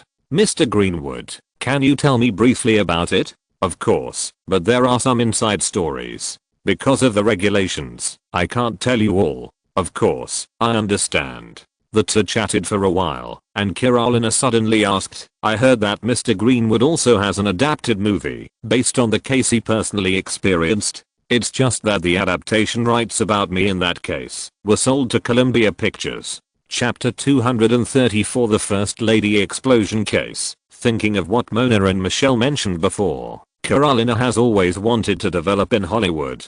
Luo An's eyes moved slightly, and he had a guess in his heart, and asked with a smile, "Miss Severy is interested in that adapted movie?" "That's right." Carolina did not hide it, nodded directly, and said, "As far as I know, Columbia Pictures has begun to prepare for that movie, and it is currently in the casting stage.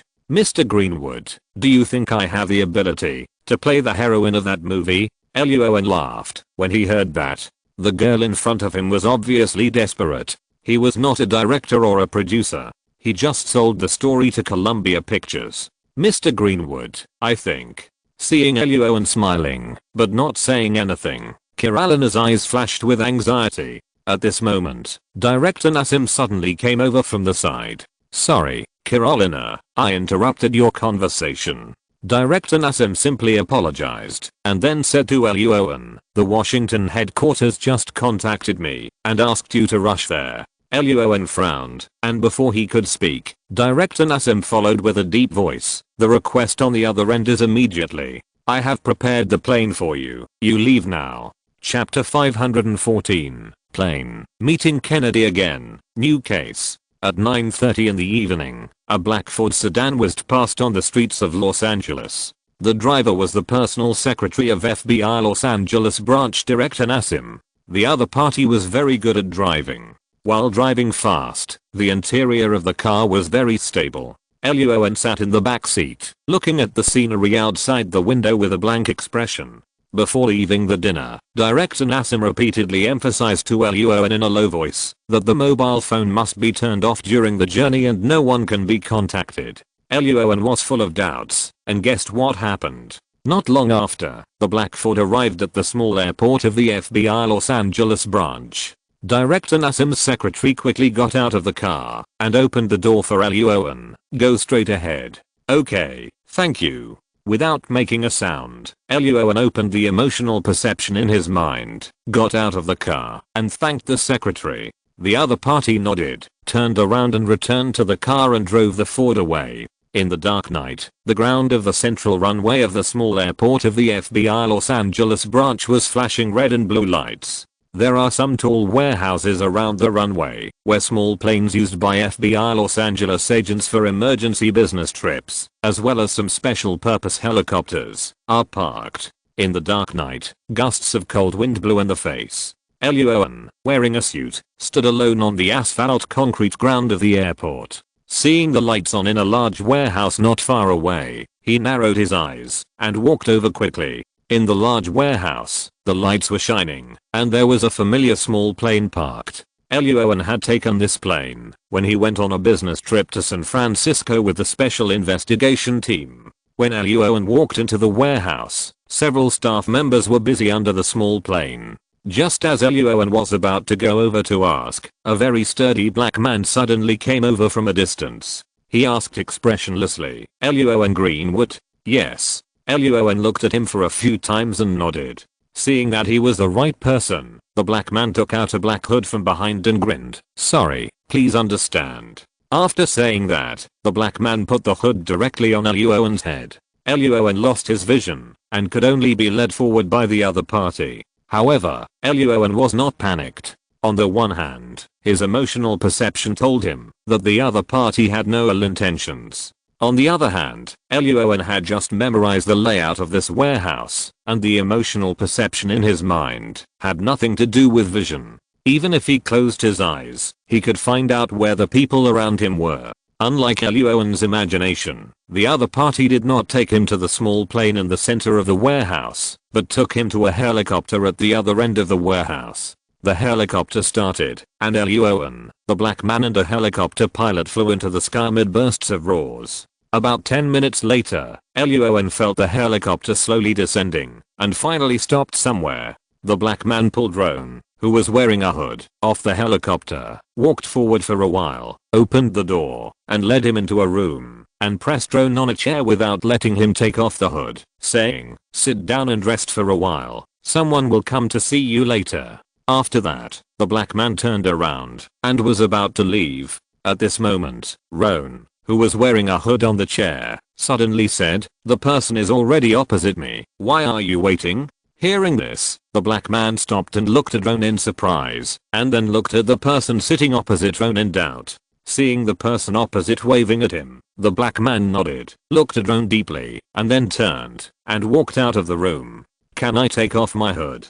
Hearing the door closing, Roan turned his head to his right and asked, "This thing is very stuffy." As soon as he finished speaking, a chuckle came from Roan's right. "Of course, please." Raising his hand to take off the hood, Roan squinted his eyes to adapt to the light in the room and took a quick look at the layout of the room. The room was not big and the layout was very simple. In addition to the light tubes on the ceiling, there were only 2 chairs on the floor and a big bud computer monitor on the table. Sitting on the chair opposite Roan was a middle-aged white man with short hair, no beard, and wearing a black suit. Roan was very familiar with the man's face. It was Trick Kennedy, the deputy director of the Office of Insider Threat at the FBI Washington headquarters, whom Roan had met when he and Veronis attended a banquet together. Chapter 221.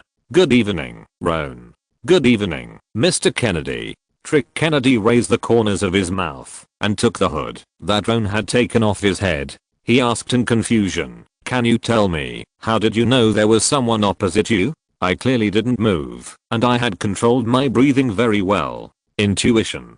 Roan grinned. The moment he entered the room, the emotional perception in his mind detected the existence of the other party. Trick Kennedy didn't believe this explanation, but couldn't think of any other reason, so he smacked his lips and looked at Roan with admiration. Okay, very powerful intuition. So, what happened today? Roan glanced around, spread his hands, and asked in doubt. I thought I would take a plane to the FBI Washington headquarters, but I didn't expect to be in Los Angeles. It's so mysterious. Do you want me to be an agent to perform a mission? Not an agent, but there is a case that needs to be handled by you, the excellent head of the special investigation team. Trick Kennedy took out a briefcase from behind, took out a folder, and handed it to Roan, explaining at the same time. 3 days ago, Mr. Alexander Henderson, the director of the Information Management Department of the FBI Washington headquarters, collided with a large truck while driving on the way to work and died on the spot. The driver of the large truck died at the crime scene due to excessive blood loss before the police arrived. Wow. Looking at the photos of the crime scene and the folder, as well as the autopsy reports of the truck driver and Alexander, Roan's expression remained unchanged and asked, there are so many powerful guys in the FBI Washington headquarters. It seems that this kind of murder case does not require a small special investigation team leader like me. Don't underestimate yourself, Roan. The crime-solving rate of the special investigation team you lead is among the best even in the FBI Washington headquarters. Trick Kennedy stood up and walked to Roan, patted him on the shoulder with a smile, and then went on to introduce, in addition to this case, we also found out one more thing. Before his death, Minister Alexander arranged for 3 agents from the FBI Washington headquarters to work with the special investigation team of the Chicago branch to secretly investigate and handle a case. But after this car accident, the 3 headquarters agents and the special investigation team of the Chicago branch, a total of 10 people, all lost contact. No one knows where they went, and no one knows whether they are dead or alive. The special investigation team of the Chicago branch. Roan was stunned for a moment, remembering the other party's situation. The head of the special investigation team is named Ethan Patel. He was the guy who wanted to use Roan as a gun when Roan went to the Washington headquarters for an interview.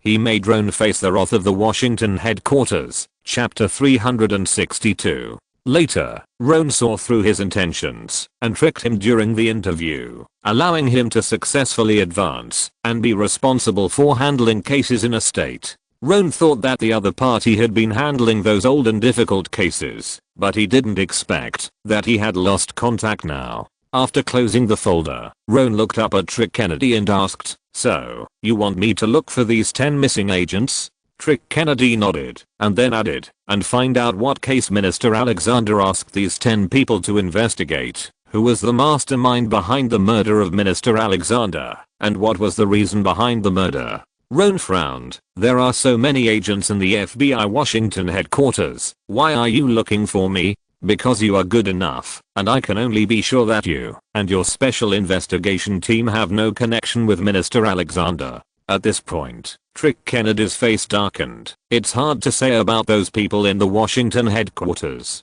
Chapter 515. Case of the death of a minister at FBI headquarters and the disappearance of an agent. Seeing the gloomy expression on Trick Kennedy's face, Roan frowned and raised his hand to rub his temple. It was not difficult to understand what the other party meant. He was worried that there was a mole in the FBI Washington headquarters, or that there was something wrong. Such things happened all the time, whether in the CIA or the FBI. Roan had heard of many similar cases. Pop. At this moment, there was a burst of electric current in the room. Roan opened his eyes and found that Trick Kennedy bent down and turned on the big bud computer monitor on the table next to him. A burst of black and white snow flashed, and the face of an old man appeared on the monitor. It was Verinus's uncle and superior, Mr. Clement. Good evening, Roan. Good evening, sir.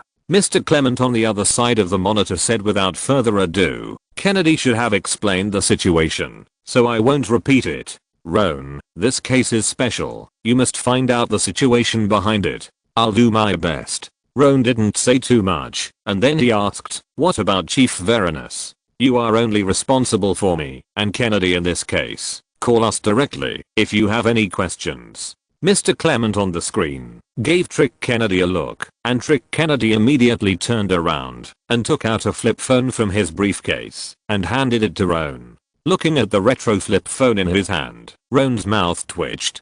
Mr. Clement said a few simple words and hung up the monitor.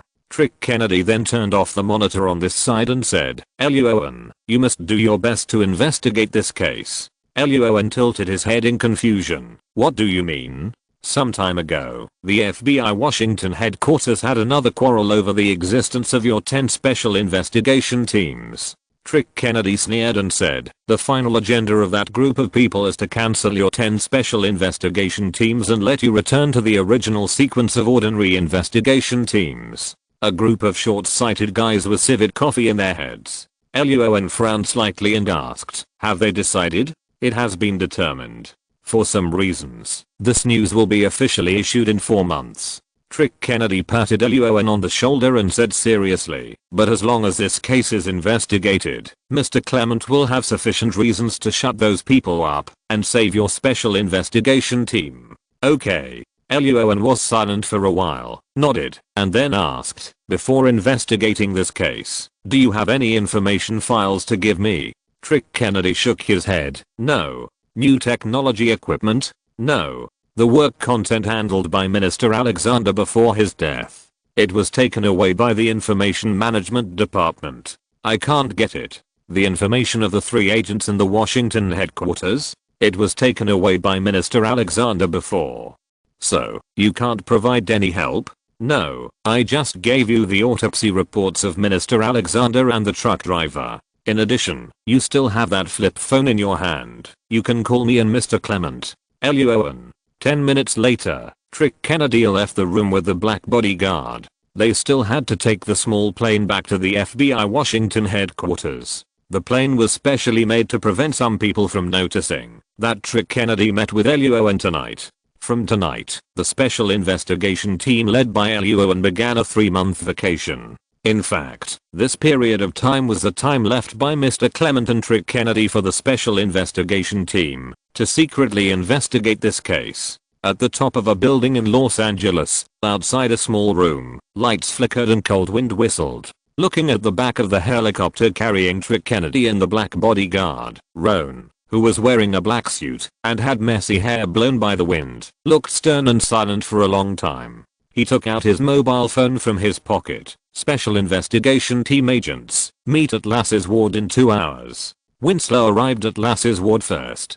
Seeing that in addition to the original injuries, she also had a plastered left arm and 2 bandaged fingers, he was immediately surprised. Lassie, what's wrong with you? Did you fall when you went to the bathroom? Lassie, who was lying on the bed, rolled her eyes at Winslow and didn't bother to pay attention to him. Winslow smiled, pulled a chair over, and sat next to her, and picked up an apple from Lass's bedside table and started eating. Hey, you're going too far. Lass's eyes widened immediately. You came to my place without a gift, and you actually stole food from a wounded soldier.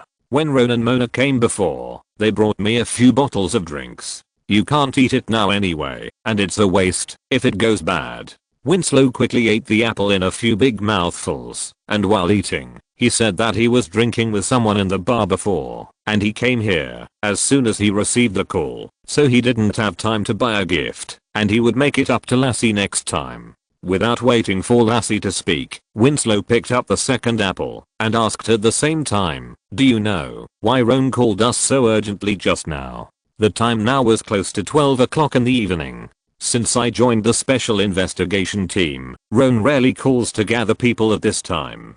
Lassie yawned and guessed, maybe there is another case. Winslow was still confused, but if you encounter a case, you should go to the special investigation team office area. Maybe this time it is a case that happened in the hospital. Makes sense. Not long after the two chatted, Chanel and Michelle arrived at Lass's ward together, followed by Mona. After more than 10 minutes, Roan was the last to arrive at the room. Sorry, I'm late. Roan entered the room and waved his hand to apologize. Trick Kennedy and the black man were really a rip-off. The building they were in just now was an office building. Not only was the rooftop door locked, but there were also several patrolling security guards inside the building. Trick Kennedy and the other man took a helicopter to leave easily, but Roan still needed to pry open the door lock on the roof of the office building, then take the elevator downstairs, and finally take a taxi to the hospital. Roan was very speechless during the whole journey. He could only say that those agents who were always elegant in the movies were all nonsense. He had to discuss this matter with Trick Kennedy later.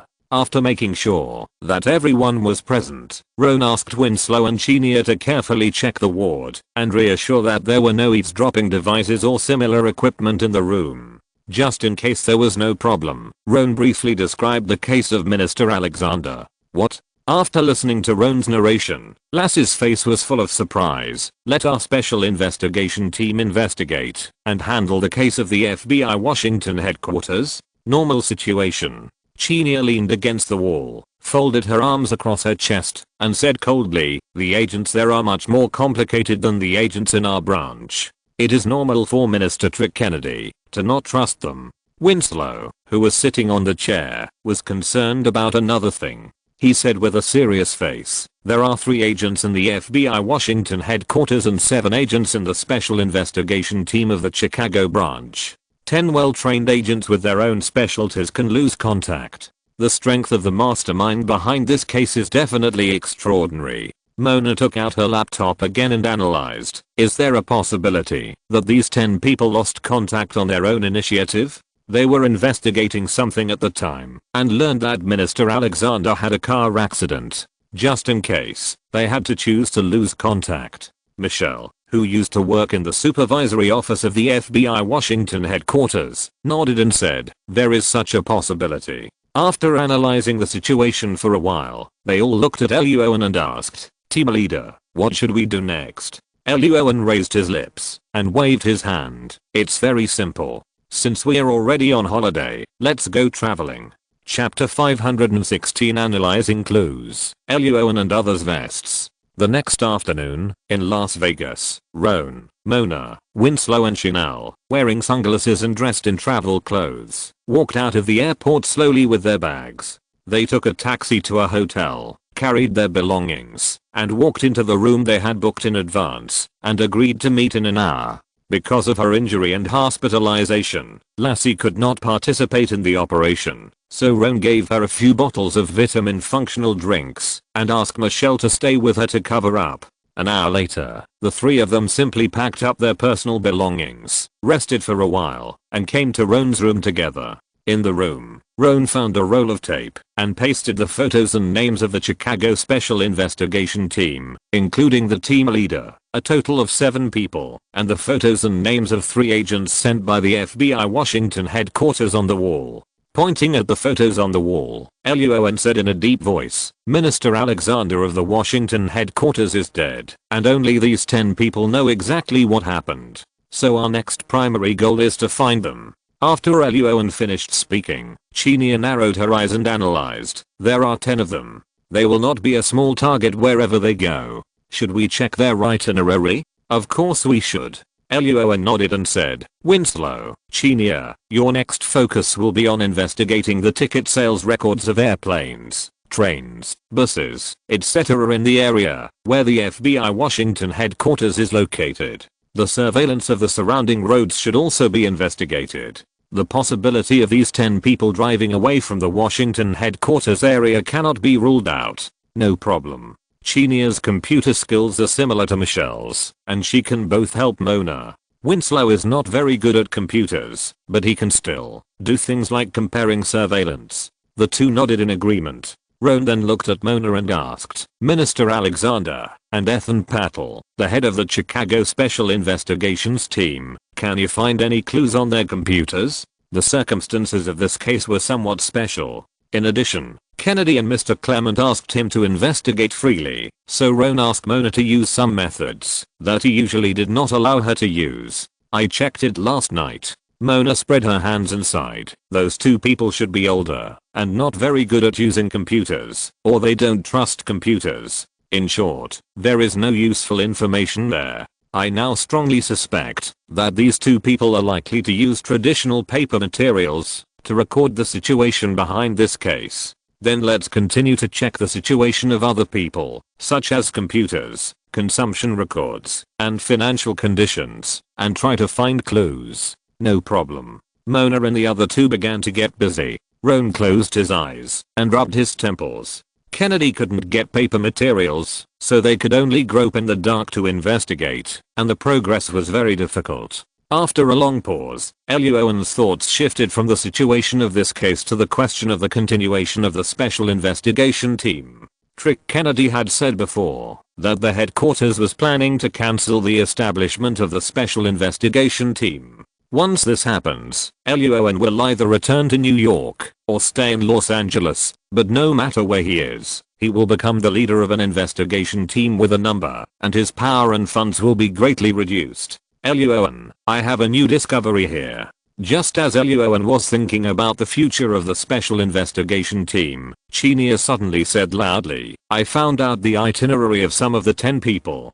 Luo An quickly moved to Chinia's side. Where? Washington DC to New York, and Chicago to New York. Chinia called up a surveillance video on a highway, pointed to a car in the computer and said, 3 agents from the FBI Washington headquarters drove straight along the highway from the Washington headquarters to New York. 7 people from the Chicago branch's special investigation team set off from Chicago and took a civil aircraft to New York. The two sides should have met in New York City, but the itinerary of the 10 people afterwards cannot be found at all. New York. Luo An's eyes flashed with a gleam, and he stood up thoughtfully. At this moment, Mona next to him suddenly said, Luo An, I also found something here. Luo An and the other two moved to Mona's side and saw a headshot of a woman on Mona's laptop screen. Mona pointed at the photo and explained, this is one of the 10 missing persons. Ivan's wife is one of the members of the Chicago branch's special investigation team.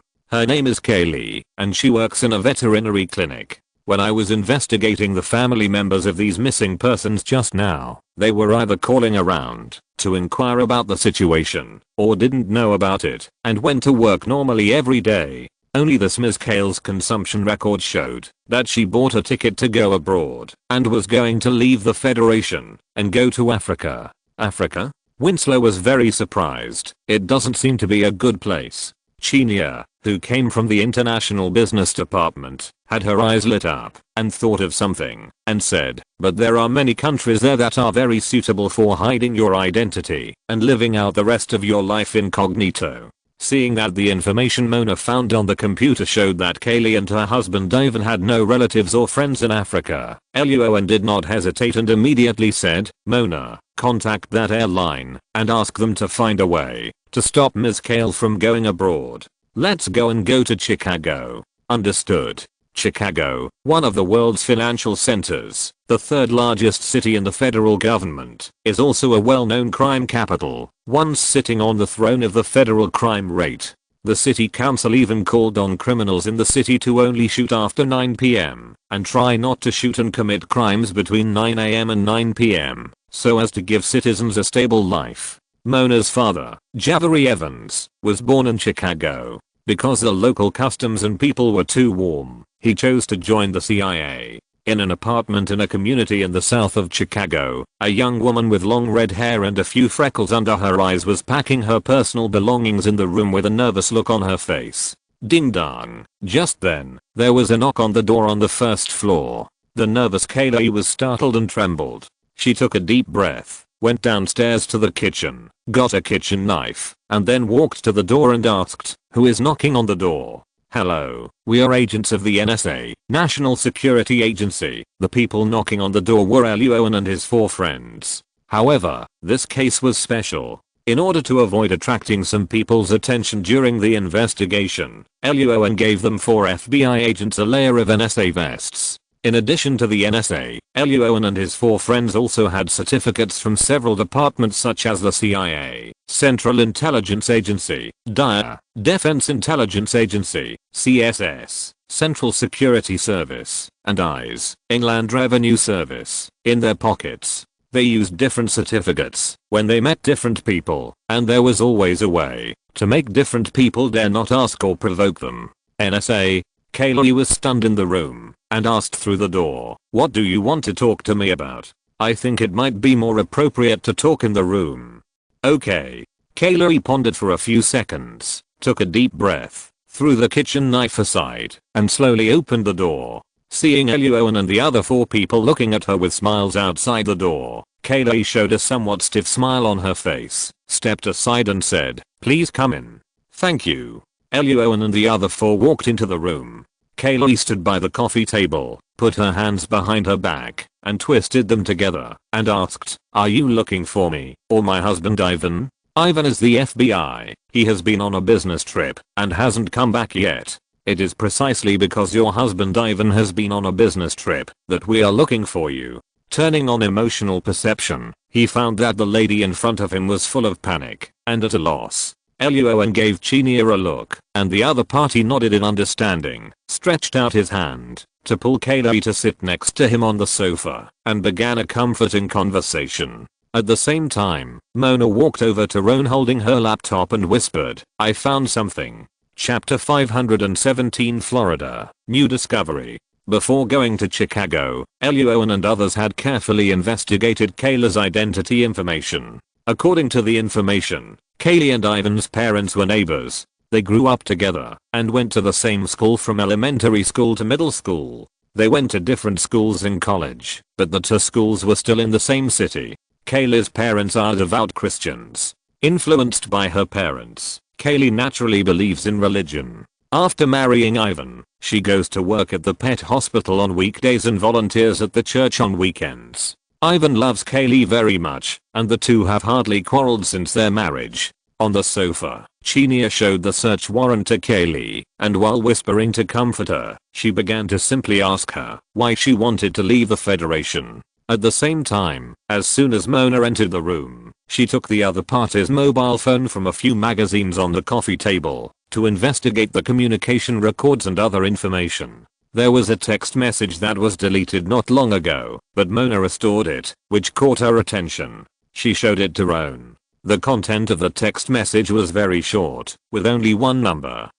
1. Roan moved his eyes away from the travel magazine on the coffee table and frowned slightly. "Can you find out who sent this text message?" "No." Mona shook her head. The other party used a disposable phone, the kind that is thrown away after use. "Okay." Roan nodded, and Winslow walked down the stairs and shook his head. "There are no clues in the study." Roan turned his eyes to Miss Kaylee on the sofa. She didn't have many opinions to begin with, and now she was shaken a lot by Michelle's words. "Before this business trip, Ivan told me that if I received a text message with the content 1, I would buy a plane ticket to leave the Federation." After a long silence, Kaylee took a deep breath and said, "Besides that, I really don't know what happened." Chinia frowned slightly when she heard this. "Ms. Kaylee, you." Roan waved her hand to interrupt Chinia. Emotional perception confirmed that the other party was telling the truth, which meant that Kaylee really didn't understand what happened to her husband. After thinking for a while, Mona asked, "Ms. Kao, did your husband do anything wrong before this business trip?" "No, or I didn't notice it." Mona and Chinia asked several questions in a row, and Kyle shook her head to indicate that she knew nothing. Mona, Chinia and Winslow, who had not found anything else except the text message, looked at each other and saw the helplessness in each other's eyes. They turned their heads to look at Luo An. Luo An pondered for a few seconds and asked, "Ms. Kao, did Ivan tell me where he was going before this business trip?" "He never told me those things, and I never asked." "Who bought these travel magazines on the coffee table?" "I bought them." "Is there a problem?" "No, thank you for your cooperation." Luo An waved his hand, picked up a travel magazine, and turned to walk out of the apartment. Winslow and the other 2 were a little helpless, but they had to turn around and follow. The moment the 4 of them left the apartment and the door closed, Kyle's eyes on the sofa instantly became red, and she raised her hand to cover her cheek. Walking to the car, Mona frowned and asked, "We can't find any clues from that text message. What should we do next?" Roan handed the magazine to Winslow, took out his cell phone and walked aside, saying, "Mona, Chanel, get in the car and check the information of planes, trains, roads, etc. in Florida to see if there is any information about the Chicago Special Investigation Team." "Florida?" Mona and Chanel looked at each other, puzzled. "Why that state?" Let's check it first. Roan waved his hand, walked aside and started to make a phone call. Mona and Chanel had no choice but to get in the car and pick up the laptop to investigate. Winslow, who was standing next to him, glanced at the magazine in his hand, and his eyes lit up, as if he had thought of something. He took out his flip phone, and there were only 2 phone numbers in the address book. Roan called Trick Kennedy first. It took a long time for the phone to ring. When the other party answered the phone, nearly 10 minutes had passed. Roan's face was full of speechlessness. Hearing Roan's complaints, Trick Kennedy on the other end of the phone laughed and said that this flip phone was a special phone and the signal was sometimes not good, but confidentiality could be guaranteed. Roan did not waste time on this topic. He directly said that he was short of manpower and needed the other party to find a way to send someone to Kaylee. No problem. Trick Kennedy on the other end of the phone agreed readily. Before he could ask what stage the case was at, Roan hung up the phone first because Mona in the car called him loudly. "Roan, come here." Chanel's eyes flashed with shock. The two of them did find traces of a Chicago Special Investigation Team driving in the surveillance of a highway in Florida. Mona looked at the information she found on her computer, suppressed her shock, and asked, "Roan, how did you know that Ivan and his friends went to Florida?" Roan's mouth curled up slightly, pointed at the travel magazine in Winslow's hand, and said with a smile, "When I entered the room just now, I found several travel magazines that I bought a few days ago on the coffee table. Kaylee has been going back and forth between the pet hospital and the church over the years, so it is more likely that she bought animal magazines or Bible books. I just asked who bought the travel magazines, and Kaylee said it was her, but her eyes unconsciously looked to the side, indicating that she was lying. This couple has no children, and the gifts given by the guests cannot be travel magazines, so the person who really bought those magazines can only be her husband Ivan. The information before coming here shows that Ivan has no travel plans in the short term, and he is not a person who spends money recklessly, so I guess those magazines are most likely related to the place where Ivan will go to perform missions in the future." In addition to these analyses, Roan was also prepared to wait for Kaylee for a long time before calling Trick Kennedy just now. But after hearing Mona's shout, Roan gave up plan B. Winslow took the travel magazine and looked at it with a flash of admiration in his eyes. "The main content of these travel magazines is Florida. I have noticed these magazines before, but I really didn't expect this." Chanel patted Winslow's shoulder. She had been trying to get clues from Kaylee just now and also ignored the situation of the magazine. "Wait a minute, everyone. I found out something new." Suddenly, Mona, who was typing on the keyboard, changed her expression. She stopped abruptly and showed the computer screen to Roan, saying, "I learned from some posts on the internet that a fierce gun battle took place in an abandoned coastal port in southern Florida. But apart from these posts, I can't find any information about the cause of the gun battle, the identities of the victims in the incident, and so on. It seems that someone has deliberately erased it." Winslow and Chanel frowned when they heard this, but Roan remained expressionless and asked, "What was the exact time of the gun battle?" After typing on the keyboard for a while, Mona raised her head abruptly and said in a deep voice, "Just a few hours before Minister Alexander died in a car accident." Roan didn't waste any words after hearing this. He immediately opened the car door and got in. "Mona, buy plane tickets. We are off to Florida." "No problem." Florida, located on a peninsula protruding from the southeast coast, has a warm climate and beautiful scenery. It is one of the world's most famous tourist areas. In addition, due to the Florida government's regulations, local criminal violations and judges' sentencing methods must be made public, resulting in a lot of bizarre cases being made public.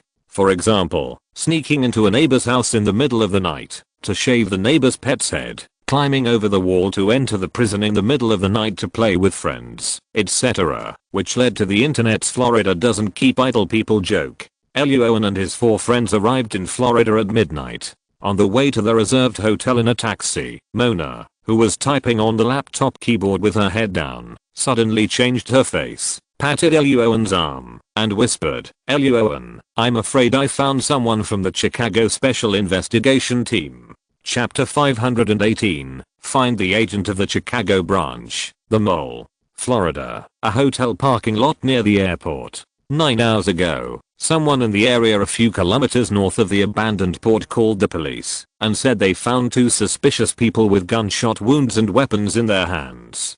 10 fingers flew on the keyboard, and Mona's laptop screen soon played the recording of the police call received by the Florida Police Center at that time. The caller was a young woman, and she suspected that the 2 people were people who had just smuggled into the federal government. Chenia frowned. Did the police find the 2 people? No. Mona shook her head, indicating that the local police just drove to the area where the call was made and took a casual walk and left. They did not find any traces of the 2 people, and they did not intend to look for them. Smugglers are normal in Florida. But I found them. Mona then tapped the keyboard a few times, and there was a surveillance video of a supermarket in the area near the call. The video showed that a person sneaked into the supermarket warehouse, stole some first aid items and left quickly. Mona enlarged the face of the person, who was one of the 7 members of the Chicago Special Investigation Team named Norberto. 2 hours after this surveillance video, a gunfight broke out on the southeast side of the supermarket. According to the description of the passers-by who called the police, one side of the battle was a group of 2 people who were injured and only had pistols, and the other side was a dozen fully armed guys. Mona continued to type a few times on the keyboard and then showed the computer screen to Roan and the other 2 and said proudly, "The surveillance on the road shows that the 2 people have been captured. They are currently in an abandoned industrial park 10 kilometers west of the battle site. Well done." Winslow and Chenia were excited when they heard this. Roan waved his hand and said loudly, "Let's go to the industrial park." At 2:30 in the morning, outside an abandoned industrial park in a certain area of Florida. Before coming to this abandoned industrial park, Roan, who had no weapons on him, took Winslow to the local law enforcement department to borrow a batch of weapons and equipment as an NSA. Of course, according to regulations, the identity must be filled in on the weapons and equipment transfer slip, so Roan left the name of Trick Kennedy. Roan, Winslow, and Chenille put on their bulletproof vests, checked their rifles, ammunition and other equipment, and sneaked into another building in advance. Mona, who was in charge of logistics, was also ready. She tapped the keyboard a few times and said in a cold voice, "The enemy situation has been determined. The infrared thermal imager shows that there are 13 enemies in total, 4 on the 2nd and 3rd floors, and 5 on the 4th floor. In addition, according to the infrared thermal imager, there are 2 people tied to chairs in the middle of the 4th floor. They are most likely the members of the Chicago Special Investigation Team we are looking for." Good. Roan simply pressed the communicator on his body a few times to make sure that there was no problem with the communicator, and then began to formulate an action plan and ordered, "Chenille, the enemies on the 2nd floor are up to you. Winslow, you are responsible for the 3rd floor, and I will go to the 4th floor. Judge the appropriate location to infiltrate. Follow my orders and act together. Use grenades to clear the way. Focus on saving yourself, and decide whether to keep them alive depending on the situation." Luo An was confident that he could keep the person alive for interrogation, but because he was worried about Winslow and Chenia getting hurt, he asked them to prioritize protecting themselves. Understood.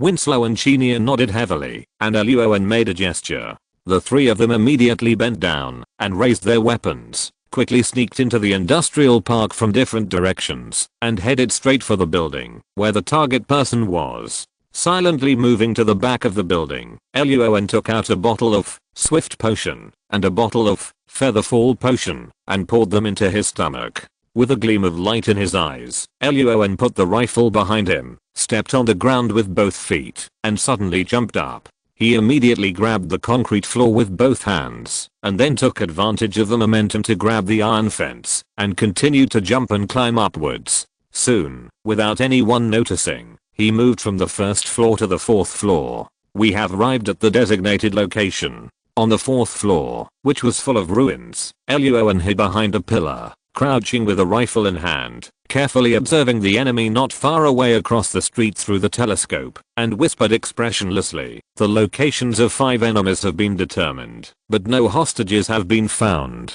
Mona's position was just right to see the hostages, but not Luo An. Hearing Roan tell her where he was, Mona's eyes flashed with surprise. She didn't understand how Roan moved there so quickly, but she quickly replied, 2 hostages, both behind the wooden cabinet behind the second enemy on your right. After observing carefully for a moment, Mona's voice suddenly turned cold, confirmed the identity of the hostages, 1 man and 1 woman. The man is Norberto we found before, and the woman is Agent Donata from the Chicago Special Investigation Team. The 2 are suspected of being injected with truth serum and their mental state is not very good. I see. Roan's eyes moved slightly, and then asked, Winslow, Chinell, how are you? We have arrived at the designated location. Chinell on the 2nd floor answered first. After a few seconds, Winslow's breathing sounded in the communicator. We have arrived at the designated location. Attention. The enemies on the 3rd floor have rocket launchers in their hands, and the enemies in your place may also have similar weapons. Be careful. Understood. Chinell, who was in the corner of a room on the 2nd floor, narrowed her eyes and nodded heavily. Roan reached out and took out 2 grenades from his waist and said in a deep voice, start the countdown and act in 3 seconds. 3, 2, 1. At the moment, when the last number ended, several identical grenades flew towards the enemy's area from different positions on the 4th, 3rd, and 2nd floors. Boom. Boom. Boom. Boom. Boom. Boom. Boom. Deafening explosions suddenly sounded, and the glass in the factory was instantly blown into pieces. Several armed enemies didn't react at all, and were blown to the ground by grenades. Enemy attack. Attention. There are enemies. Right. Be careful of the grenades. Counterattack. Motherfucker. Counterattack.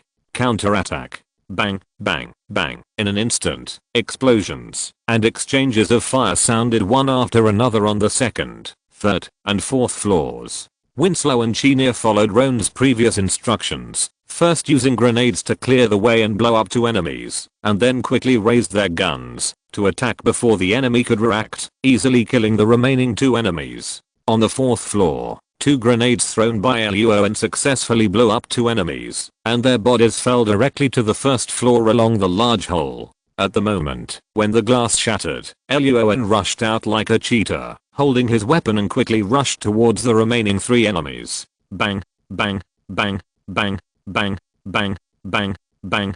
2 shots to the chest, and 1 shot to the head. As soon as the muzzles of the 2 enemies were raised, Luo An sent them to see God with 6 bullets. Son of. The last bald enemy's eyes flashed with shock, but at the same time his face was full of anger. He raised the rifle in his hand and prepared to pull the trigger at Luo An. Bang bang bang. The next second, Luo An moved to the side of the bald man like a ghost, grabbed the opponent's rifle with his left hand, and raised it up, causing the opponent to empty all the bullets. Luo An then kicked the opponent's calf, causing the opponent to bend down and kneel uncontrollably, and raised his right fist. In the horrified eyes of the bald white man, he punched him in the head. Bang. The next second, the bald white man's eyes rolled back, his body softened, the weapon in his hand fell to the ground, and he fainted on the ground.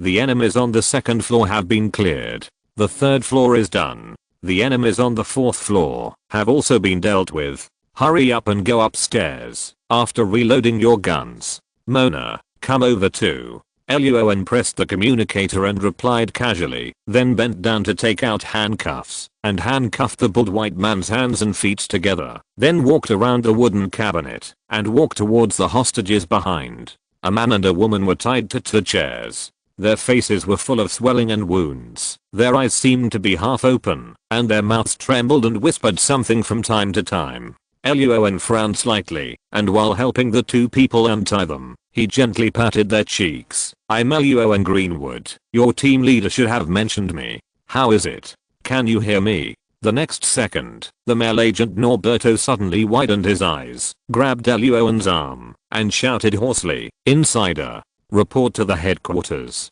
There is an insider.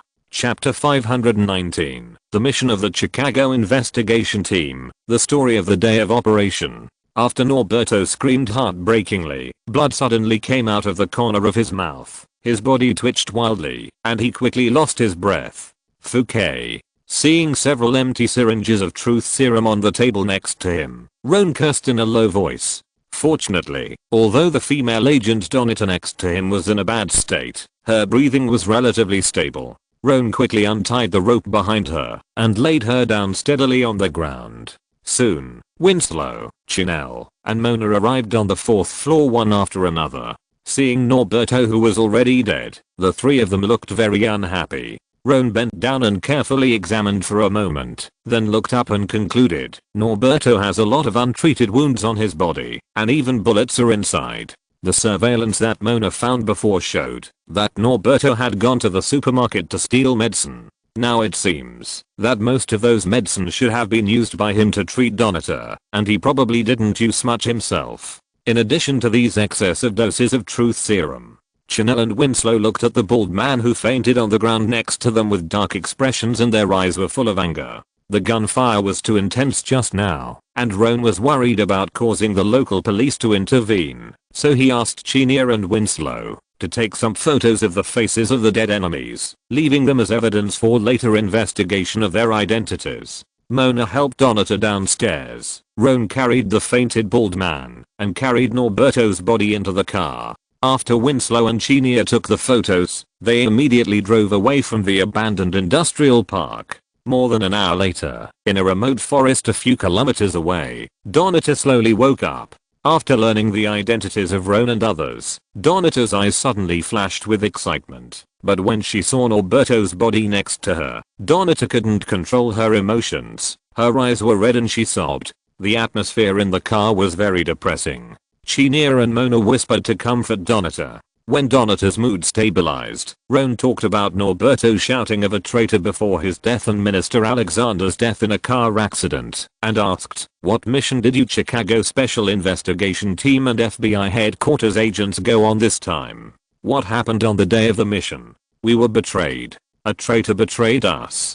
Donita gritted her teeth and answered, we have two missions this time. The ostensible mission is to trade with an arms dealer in the underground world. The actual mission is to seize this opportunity to catch the arms dealer. Donita said that the arms dealer she was talking about was called Hamilton, a very powerful and famous arms dealer in the underground world. Some time ago, Minister Alexander and others at the headquarters secretly arrested a man named Jasper, who was the leader of a criminal group and had a lot of dealings with the arms dealer Hamilton. So Minister Alexander planned to let Jasper contact the arms dealer Hamilton and say that he wanted to buy a batch of weapons before the news of the arrest of the criminal group leader Jasper spread. He would lure the arms dealer Hamilton into the trap and seize the opportunity to arrest him. Minister Alexander handed the arrest plan to the Chicago Special Investigation Team, and 3 agents from the FBI headquarters were responsible for guarding and escorting the criminal group leader Jasper. Winslow and the other two looked at each other. This plan was not difficult to understand. Roan then asked, did something unexpected happen on the day of the transaction? Yes. Donita wiped away her tears, nodded and replied, on the day of the transaction, our Chicago Special Investigation Team and 3 agents from the FBI headquarters pretended to be the subordinates of the criminal group leader Jasper and successfully met the arms dealer Hamilton himself at the dock. Just as we were preparing to act, a group of enemies with weapons suddenly appeared outside the dock. They not only attacked us, but also attacked the arms dealer Hamilton and others. Because the incident happened suddenly, a large number of our people were killed and injured in an instant. In the Chicago Special Investigation Team, except for Norberto and I who successfully escaped, the team leader Ethan Patel and team members Ivan, Alan, James, and Vivian, all 5 of them died at the scene. The 3 agents from the FBI headquarters died in the first wave of attacks by the sudden enemies, and our ambushed personnel also died in their hands. After listening to Donita's description, Winslow and Mona frowned.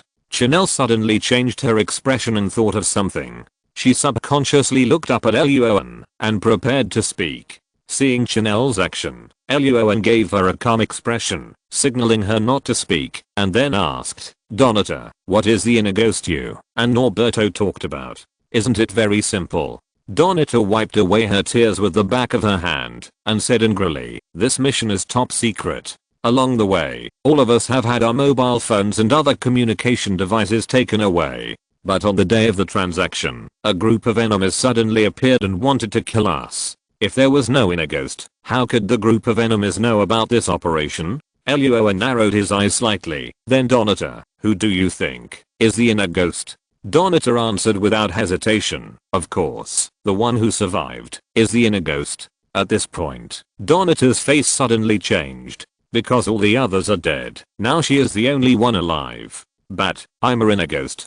Donata took a deep breath and her breathing suddenly became rapid. Seeing Luo An looking at her expressionlessly, Donata waved her hands and stepped back, her face full of panic. No, I'm not a traitor. I really am not. Okay. Luo An waved his hands, and Mona immediately stepped forward and hugged Donata and walked away. Winslow frowned slightly and said, Luo An, I don't think the traitor is Donata. Luo An nodded. The emotional perception in his mind was always on, and he was sure that everything Donata said just now was true. Rubbing his temple, Luo An pondered for a few seconds and said, remember the text message sent from a disposable phone that we found at Kayla's house in Chicago? That's what I wanted to say just now. Chinia next to him looked serious. Donata just said that her colleague Ivan died in that battle. I now seriously suspect that Ivan actually faked his death that day, or faked his death to escape, and he is the insider. But why did Ivan do this?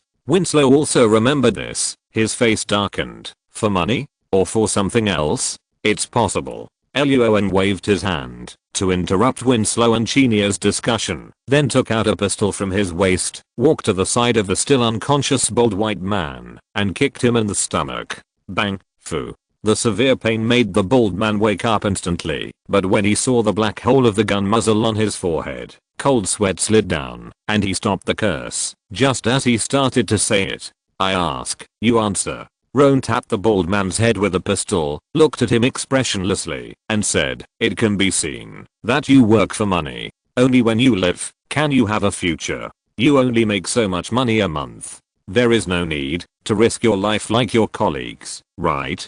The bald man nodded repeatedly with a serious face. He felt that what Roan said made sense. He agreed very much. Then he said that Roan could ask anything he wanted, and he promised to tell the truth 100%. Very good. What is your name? Amarian. Age? 35. Roan asked several questions in a row, and the bald man told the truth. So he continued to ask, who sent you to capture the man and woman just now and interrogate them? Our boss, Hamilton. Hearing the name of the arms dealer, Winslow and Chinia's faces changed slightly. Roan narrowed his eyes slightly, making sure that the other party was telling the truth. He was silent for a second, then asked, what did Hamilton ask you to ask? Ask them if they know where Jasper is, the leader of the criminal group.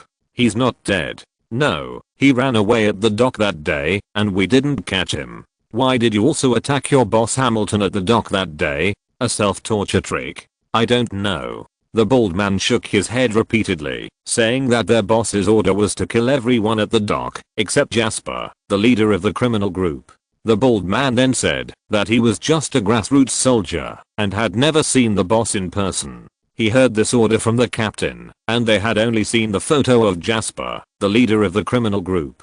Roan then asked a few more questions, and after confirming that there were no other clues on the bald man, he knocked him out again. Winslow and Chinia on the side frowned, feeling that there were more and more questions about this matter. Rubbing his temples, Roan was silent for a few seconds, walked to a distance, took out his flip phone, and called Trick Kennedy. If you're listening to this novel on a channel other than Fanfic World, it means they downloaded and uploaded it without effort. We cordially invite you to visit our channel, Mundo Fanfic Novelos. There you'll find the original version of this story and you can explore many other novels of various genres. We're waiting for you to immerse yourself in a world of incredible novels.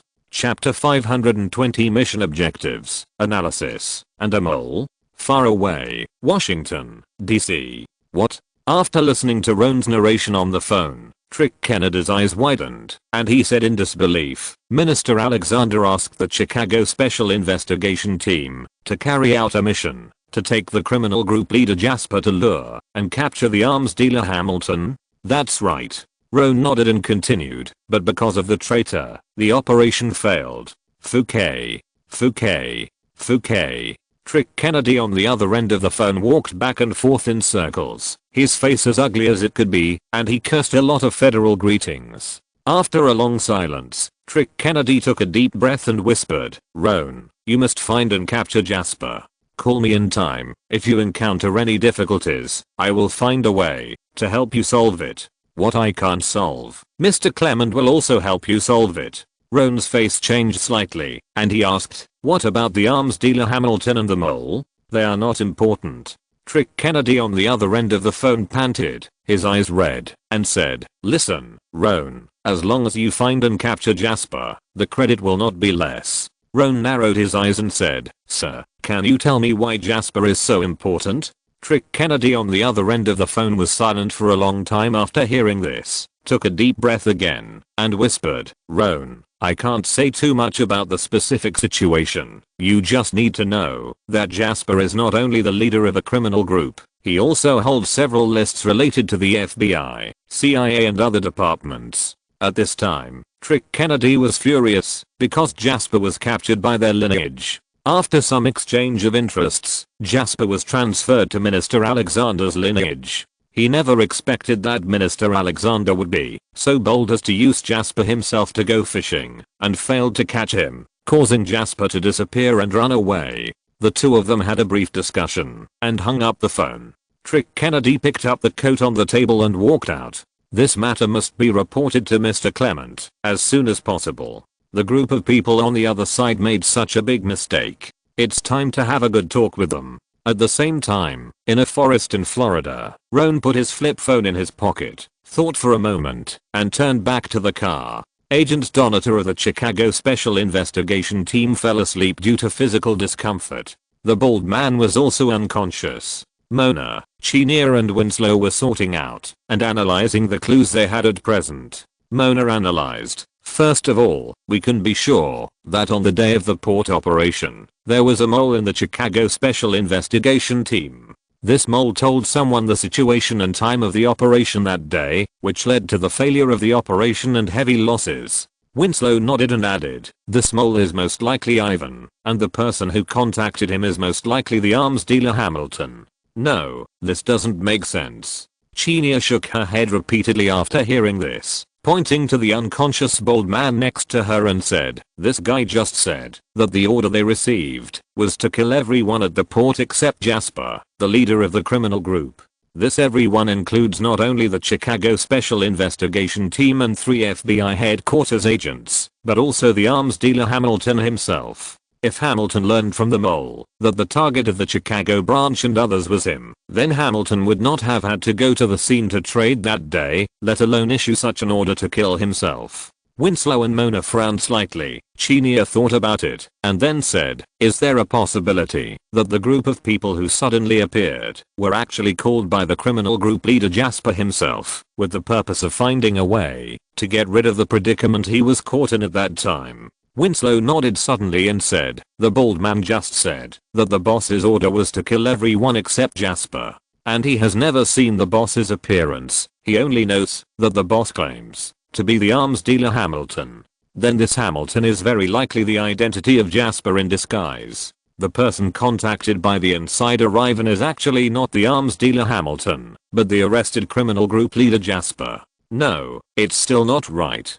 Mona shook her head and said, "Don't forget, the reason why the bald man and others arrested the agents of the Chicago Special Investigation Team was to ask them about Jasper's whereabouts. If this group of people were Jasper's people, why would they do such a thing to find themselves?" Mona's rebuttal made sense, and things were stuck here again. At this moment, Roan came over, and Winslow asked first, "Roan, what are we going to do next?" "The order from the headquarters is for us to find a way to find and capture Jasper." Roan rubbed his temples, pondered for a while, and said, "We are only speculating that the traitor is Ivan, but we don't have any key evidence. Chinal, you go to the law enforcement agency near the port and find a way to get back a copy of the autopsy report of the people who died at the port that day to see if Ivan is included." Winslow, the headquarters said that they will send someone to deal with Agent Donater of the Chicago Special Investigation Team and the bald man next to him. "You will go with me to do the handover work later." "No problem." "Understood." Winslow and Chanel nodded heavily in agreement. Mona thought of something and asked, "Roan, you just said that our next task is to find Jasper. Do you have any plans? Fierce gun battles don't happen every day." Roan patted Mona on the shoulder and said, "The bald man and his gang are currently looking for Jasper. Jasper will definitely fight back during his escape, and there is a high probability that a fight will break out between the two sides. Please take a moment to check the shootings that have occurred in Florida in the past few days, especially in the area near the port where the incident occurred, to see if you can find any useful clues." "Okay." Mona nodded in agreement. Roan took a brief rest and began to perform their respective tasks according to the previous words. Chanel left first. When she learned that she was going to be sent back to the headquarters, Agent Donator of the Chicago Special Investigations Unit was not afraid, but repeatedly emphasized that she was not a traitor, which made Roan and Winslow's ears almost calloused. As for the bald man Amarian, he basically didn't open his eyes many times along the way. As long as he woke up, Roan would stretch out his fist to help him close his eyes again, and the main goal was to make him fall asleep 100%.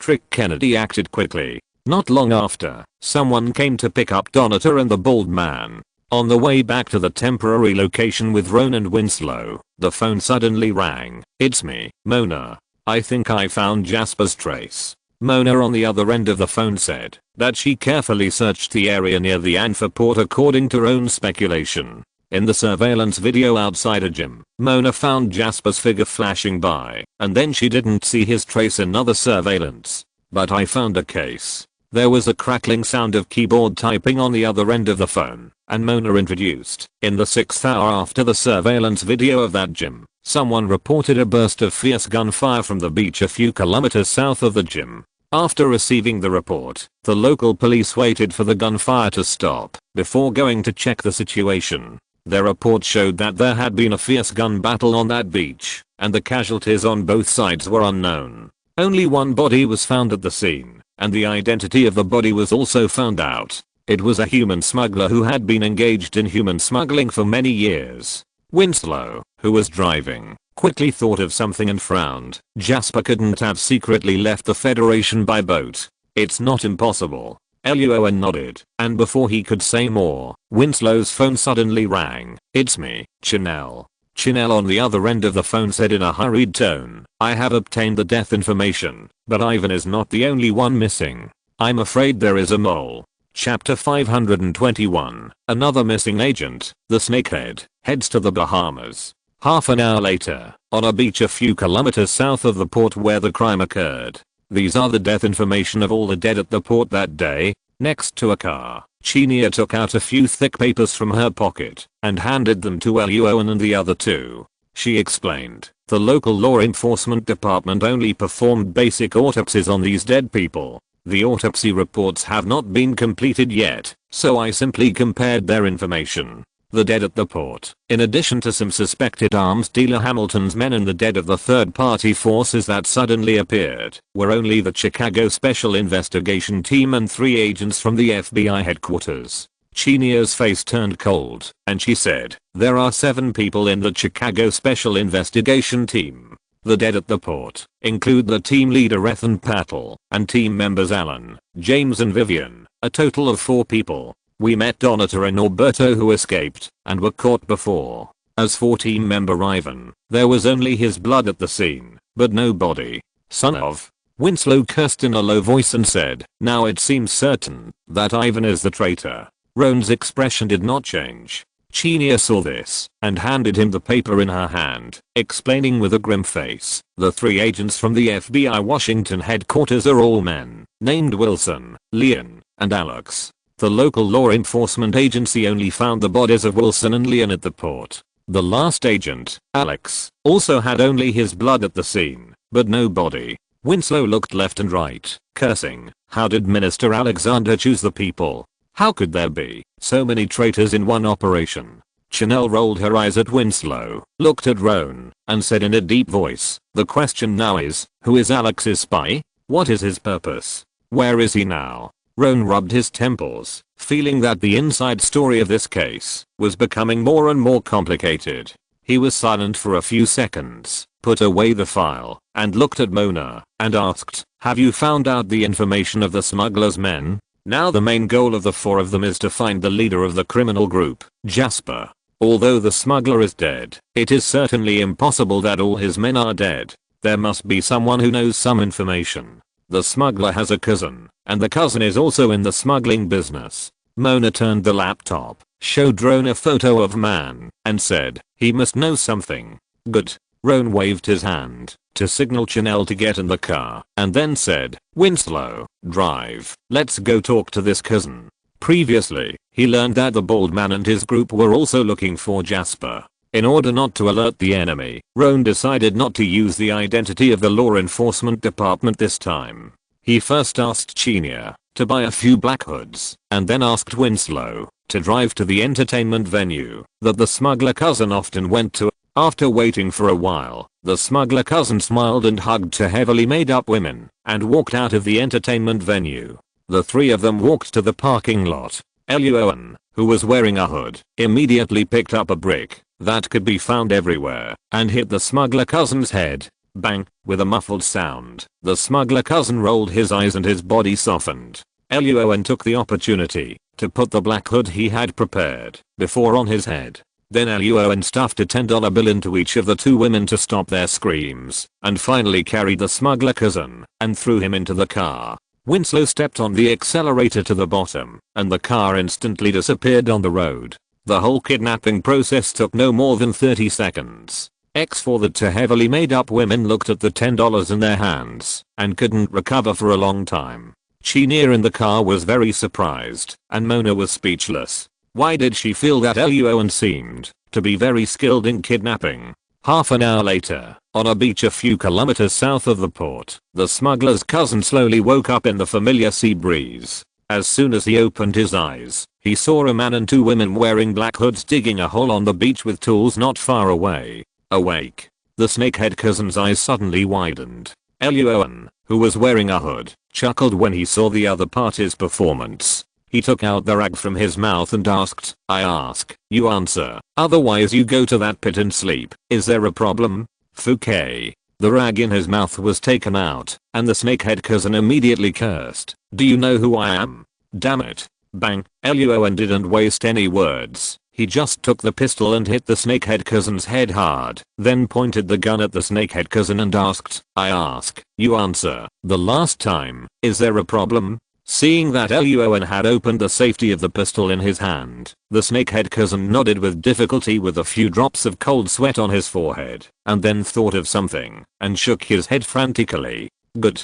Luo An took back the gun and asked directly, "What happened on the day your cousin died?" Hearing Luo An's question, the smuggler cousin breathed a sigh of relief and quickly answered, "My cousin received an order that day, and the other party required him to leave the Federation and go to the Bahamas as quickly as possible. My cousin was resting at the time and didn't intend to agree, but the other party offered too much." After listening to the smuggler cousin's narration, Luo An took out a photo of Jasper from his pocket and asked, "Is it him who is looking for your cousin?" "I don't know." The smuggler cousin shook his head. He didn't go with him that day, and he didn't see the other party's face, so he didn't know who the big customer was. But later when the gunfight broke out, my cousin called me for help, saying that the group of people were wearing bulletproof vests, holding rifles, and well trained. Hearing the enemy described by his cousin on the phone was so powerful, the smuggler cousin immediately hung up the phone and didn't dare to go to rescue people. Luo An's eyes moved slightly. The enemy's equipment and rest described by his cousin were exactly the same as the bald man and others they had met in the abandoned industrial park before, so the person looking for the snakehead was most likely Jasper. After a few seconds of silence, Luo An asked, "Where is your cousin's boat? Can you find it?" "It has been taken to the Bahamas." The snakehead cousin said that his acquaintance in the Bahamas saw his cousin's boat, but not his cousin, and called him to ask. "Very good." Luo An nodded with satisfaction and raised his hand to shake it slightly. Winslow and the other three not far away immediately stopped digging the pit. Seeing this, the snakehead cousin breathed a sigh of relief. Without waiting for the smuggler cousin to speak, Roan shook the pistol in his hand and asked with a smile, To last questions. How long does it take to get to the Bahamas from here? And where is your boat? The smuggler cousin. The Bahamas, an island country located on the west coast of the Atlantic Ocean, has 31 districts and 19 island groups. It is the richest country in the Caribbean region. Its per capita GDP is second only to the Commonwealth and Canada in the Western Hemisphere. It is a world-renowned tourist destination. From Florida to the Bahamas, the straight line distance is about 80 kilometers, and it only takes half an hour by plane. Trick Kennedy's people took the smuggler cousin away secretly. Roan and his 4 companions borrowed the smuggler cousin's boat and left the Commonwealth in a few hours and arrived at a major island in the Bahamas. After getting off the boat, Winslow looked at the sparkling ocean behind him and said speechlessly, "I didn't expect that I would come to the Bahamas for work. After you finish handling this case, you will have plenty of opportunities to fly here to play during your vacation." Luo An smiled and patted Winslow on the shoulder, then took the 3 of them to look for the acquaintance that the snakehead cousin had mentioned before. The other party has been in the Bahamas for many years, and there is a high probability that he will find Jasper. At this moment, Mona, who had been busy typing on the computer keyboard, suddenly changed her face and said aloud, "Wait, everyone, it seems that we don't need to look for the acquaintance of the snakehead cousin." Luo An quickly moved to her side and asked, "Did you find Jasper?" "Not only Jasper, I also found another person." Mona turned the computer screen, showed a photo of a person to Luo An, and said, "Our agent Alex, who disappeared at the dock where the crime occurred. He is also in the Bahamas." Chapter 522, Pursuers, New Forces, and Islands. Bahamas, a main island. Hearing Mona's words, Roan, Winslow and Chanel immediately turned their eyes to her computer screen, and indeed saw the photos of Agent Alex and Jasper. Chanel opened her mouth, but did not speak, and Mona was puzzled. "Chanel, what do you want to say?" Seeing Winslow and Roan turned their eyes to her, Chanel showed an awkward smile on her face and whispered, "I don't mean anything else. I'm just a little curious why Mona can always use the computer to find people so accurately." Mona rolled her eyes speechlessly, turned to the computer screen, and explained, "It doesn't take much effort to find Jasper and Alex. Since they came to the Bahamas, there have been gun battles on these islands, and their information naturally appeared in the Bahamas police system." Mona said that 3 hours after Alex and Jasper arrived in the Bahamas, a group of pursuers dressed the same as the bald man arrived in the Bahamas. The pursuers soon found Alex and Jasper, and a gunfight broke out between the two sides. The pursuers were outnumbered, and the two were easily captured by the pursuers. After the battle between the two sides ended, when the Bahamian police were about to come out to clean up the mess, a new group of equally well-equipped forces suddenly emerged and fought with the pursuers who had captured Alex and Jasper.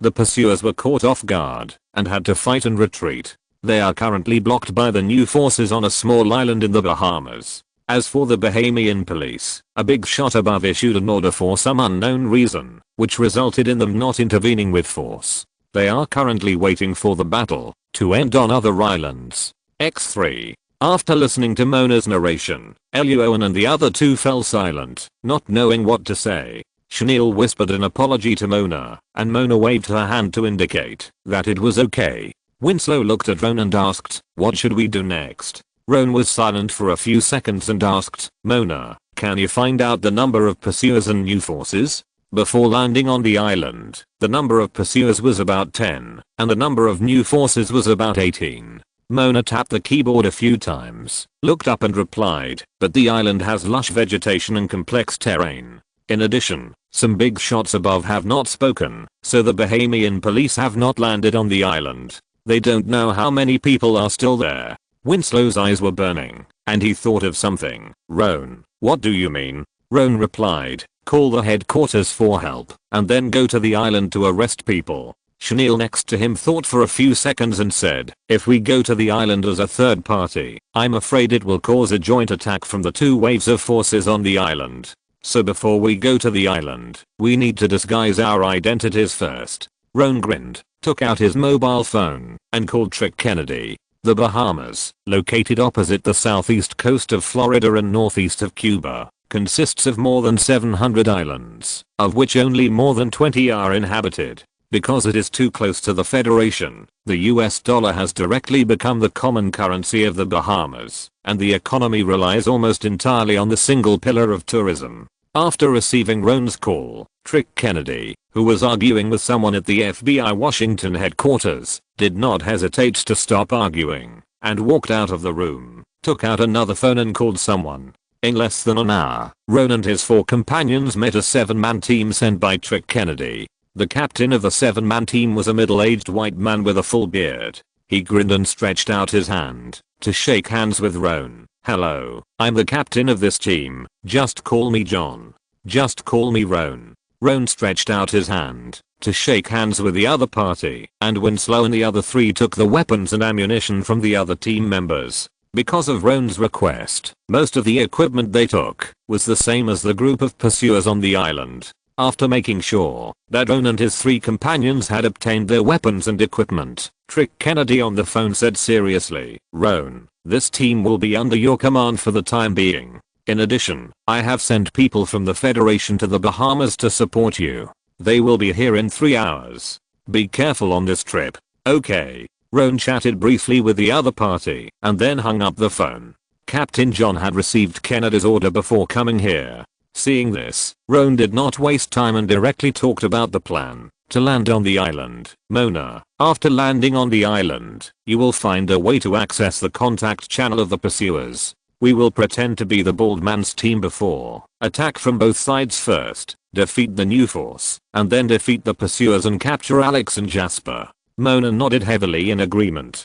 Captain John frowned slightly when he heard this and asked, "Team leader Roan, why don't we wait until the battle between the 2 parties on the island is over before we go up to capture them?" Roan glanced at Captain John and explained while sorting out his weapons. "First, 5 hours have passed since the pursuers and the new forces landed on the island. During this period, the 2 sides cannot stay on the island. They will definitely fight, so the number of people must be reduced. Second, the island is not small, and there are many ships on both sides. With so few people, it is impossible for us to disperse and guard the entire island. After the battle between the 2 sides, the winner will take Alex and Jasper away, and we will probably not be able to find it in the first time. It is not far from Cuba, and it is not difficult to escape to Mexico. We can't chase all the way to Cuba and Mexico. Third, the Bahamas police have not taken any action because of the words of the big shots above. I suspect that the person who contacted the big shots is likely to be the boss behind the 2 fighting on the island. If the battle on the island continues, the boss will most likely increase his manpower. At that time, there will be more enemies on the island, and we will only become more passive." Click, a crisp sound of stuffing a magazine full of bullets into the gun sounded, and Luo An looked up at Captain John. "Any more questions?"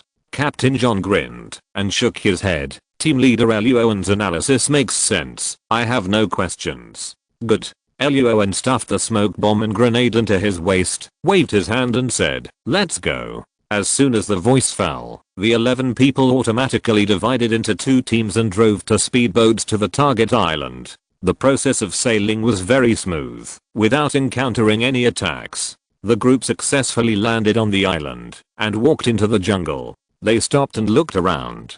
Luo An looked at Mona and asked, "How is the channel? Can you get through to the pursuers?" "I'm trying." Mona frowned and operated the computer and communication equipment quickly. At this moment, gunshots suddenly came from not far away, and then the voice of a team member of Captain John sounded on the communicator beside everyone's ears. "The enemy has been found. The enemy has also found us. Attack." Luo An didn't waste any words and immediately asked the team members to start attacking the enemy. Then he asked Chinya to stay to protect Mona and ask Mona to continue working hard. Then, he and Winslow, Captain John and others rushed quickly into the depths of the jungle with guns. Bang, bang, bang. Enemy attack. Enemy. As Roan gave the order, fierce gunfire sounded on the southwest side of the island. Captain John's team killed 2 enemies together. Winslow raised his hand and shot another enemy who tried to contact.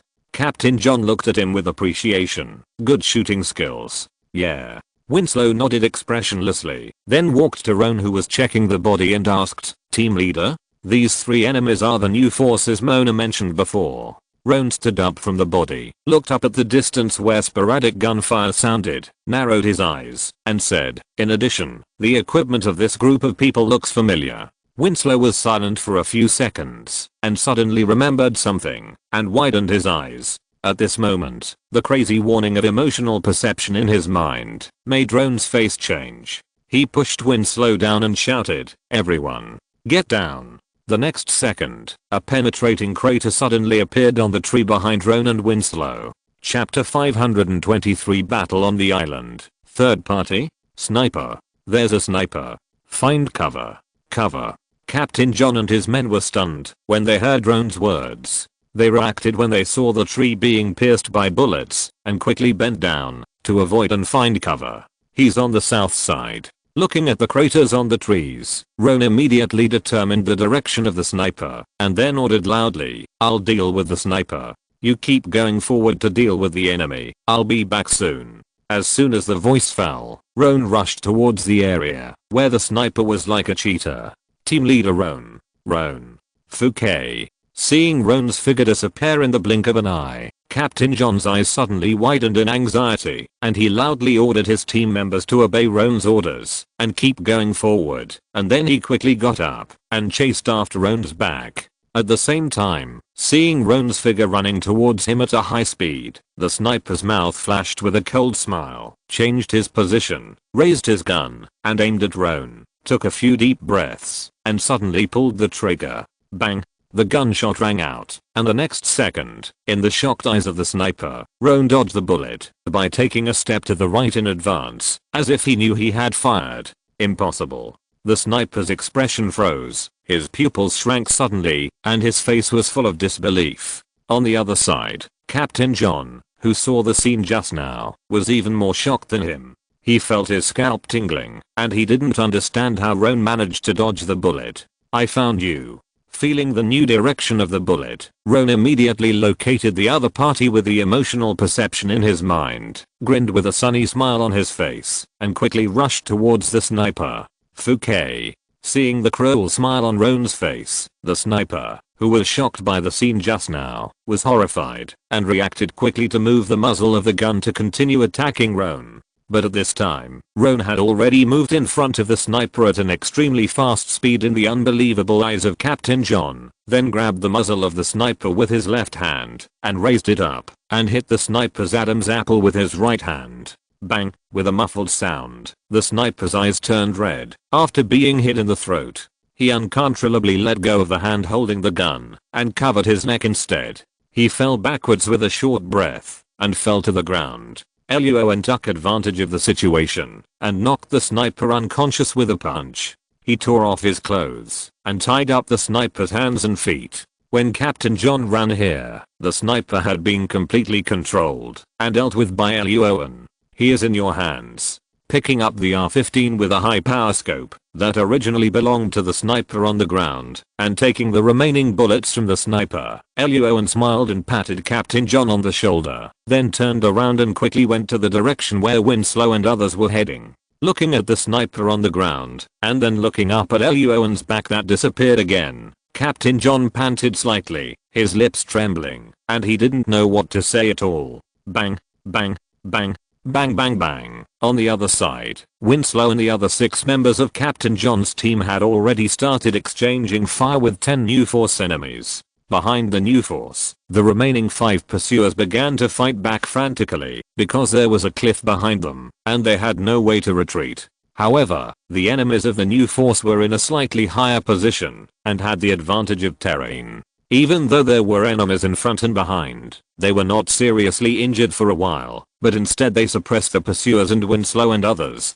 Son of. A burst of bullets swept past, and Winslow and others were forced to lower their heads. After cursing, he took out a grenade and shouted, "Throw a grenade." Captain John's team members agreed in unison, threw the grenade, and it exploded, but because they were pressed by the bullets and could not see the specific position of the opponent, this wave of grenades did not achieve the desired effect. Winslow cursed a few more times, and at this moment, Luo An's voice suddenly rang out from the communicator beside his ear. "Wait for me to shoot first, and then you can throw grenades." Winslow, who was pressed by the bullets and could not raise his head, did not hear it clearly and asked in a daze, "What do you mean?" Bang. The next second, a gunshot was heard from not far away, and an enemy of the new force fell to the ground with a red bullet hole on his forehead.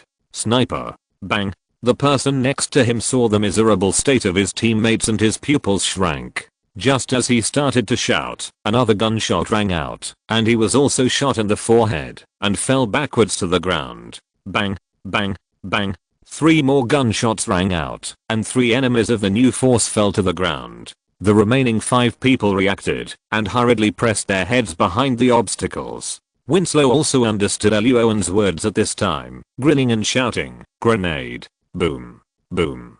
Boom. Without being pressed by bullets, Winslow and others all saw the enemy's position clearly before throwing grenades. Several explosions sounded, and the enemies of the new force immediately lost their combat effectiveness, and were captured by Winslow and others. The only 5 people left on the pursuing side saw that Winslow and others' equipment were mostly the same as this. They looked at each other, and did not attack immediately, and asked loudly who Winslow and others were. A strange color flashed in Winslow's eyes, and he answered according to Roan's previous teachings, "We are Amerian's teammates, and we were responsible for chasing the Chicago Special Investigation Team." There was silence for a few seconds, and then the other party pulled the trigger again at Winslow and others. Bang, bang, bang. Damn it. Winslow and others quickly dodged, and cursed in a low voice, not understanding where the floor was exposed. Bang.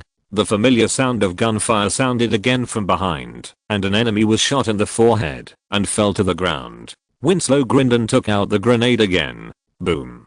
Boom. Boom. Several explosions sounded, and the pursuers also lost their combat effectiveness. A few minutes later, in the admiring eyes of John's team members, Roan slowly walked from a distance with the R-15 rifle with a scope that he had just seized. At this time, Winslow and Captain John's team members had found Alex and Jasper with their hands tied.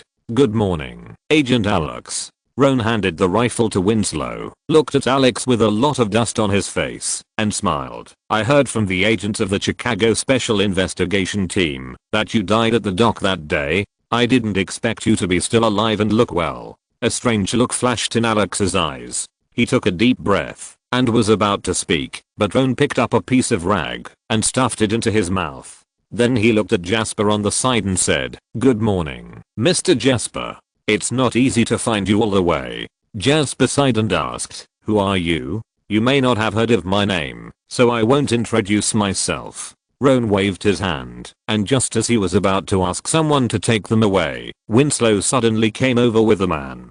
Seeing the man's face clearly, Luo An's eyes flashed with surprise, and then turned into understanding. Alex was unhappy, and Jasper was extremely surprised and asked, "Hamilton, why are you here?" The man was the Chicago Special Investigation Team and others, the arms dealer Hamilton who was trading with them at the dock that day. Hearing the name Hamilton, the 2 captured pursuers beside him were even more surprised before Hamilton himself spoke. "Boss." Hearing the words of the 2 pursuers, Hamilton, who was covered in dust, immediately cursed, "Motherfucker. I'm not your boss." Seeing Hamilton, who was shaking with anger, Winslow, Captain John's team members, Alex, Jasper and others were full of doubts in their minds. Jasper was the first to ask, "What's going on?" Jasper, who was caught by the pursuers, always thought that the pursuers were sent by Hamilton. Alex had the same idea, because the group of pursuers kept saying that their boss Hamilton wanted to see them. "How should I know?" Hamilton, who was injured by a grenade and had a wound on his leg, took a deep breath and exhaled a lot, saying that he came to the Bahamas with the group of people chasing Alex and Jasper. The new force mentioned by Roan and others as him and his men. Roan, who was standing by, was silent for a long time. His mind was turning rapidly, and suddenly he clapped his hands to attract everyone's attention and said, "Is there a possibility that there is a third party among you? This third party is the boss of the pursuers, but this boss uses the name Hamilton to give orders to the pursuers to capture Alex and Jasper. The third party force that suddenly appeared at the dock wanted to kill everyone, and it was also the order of this fake Hamilton."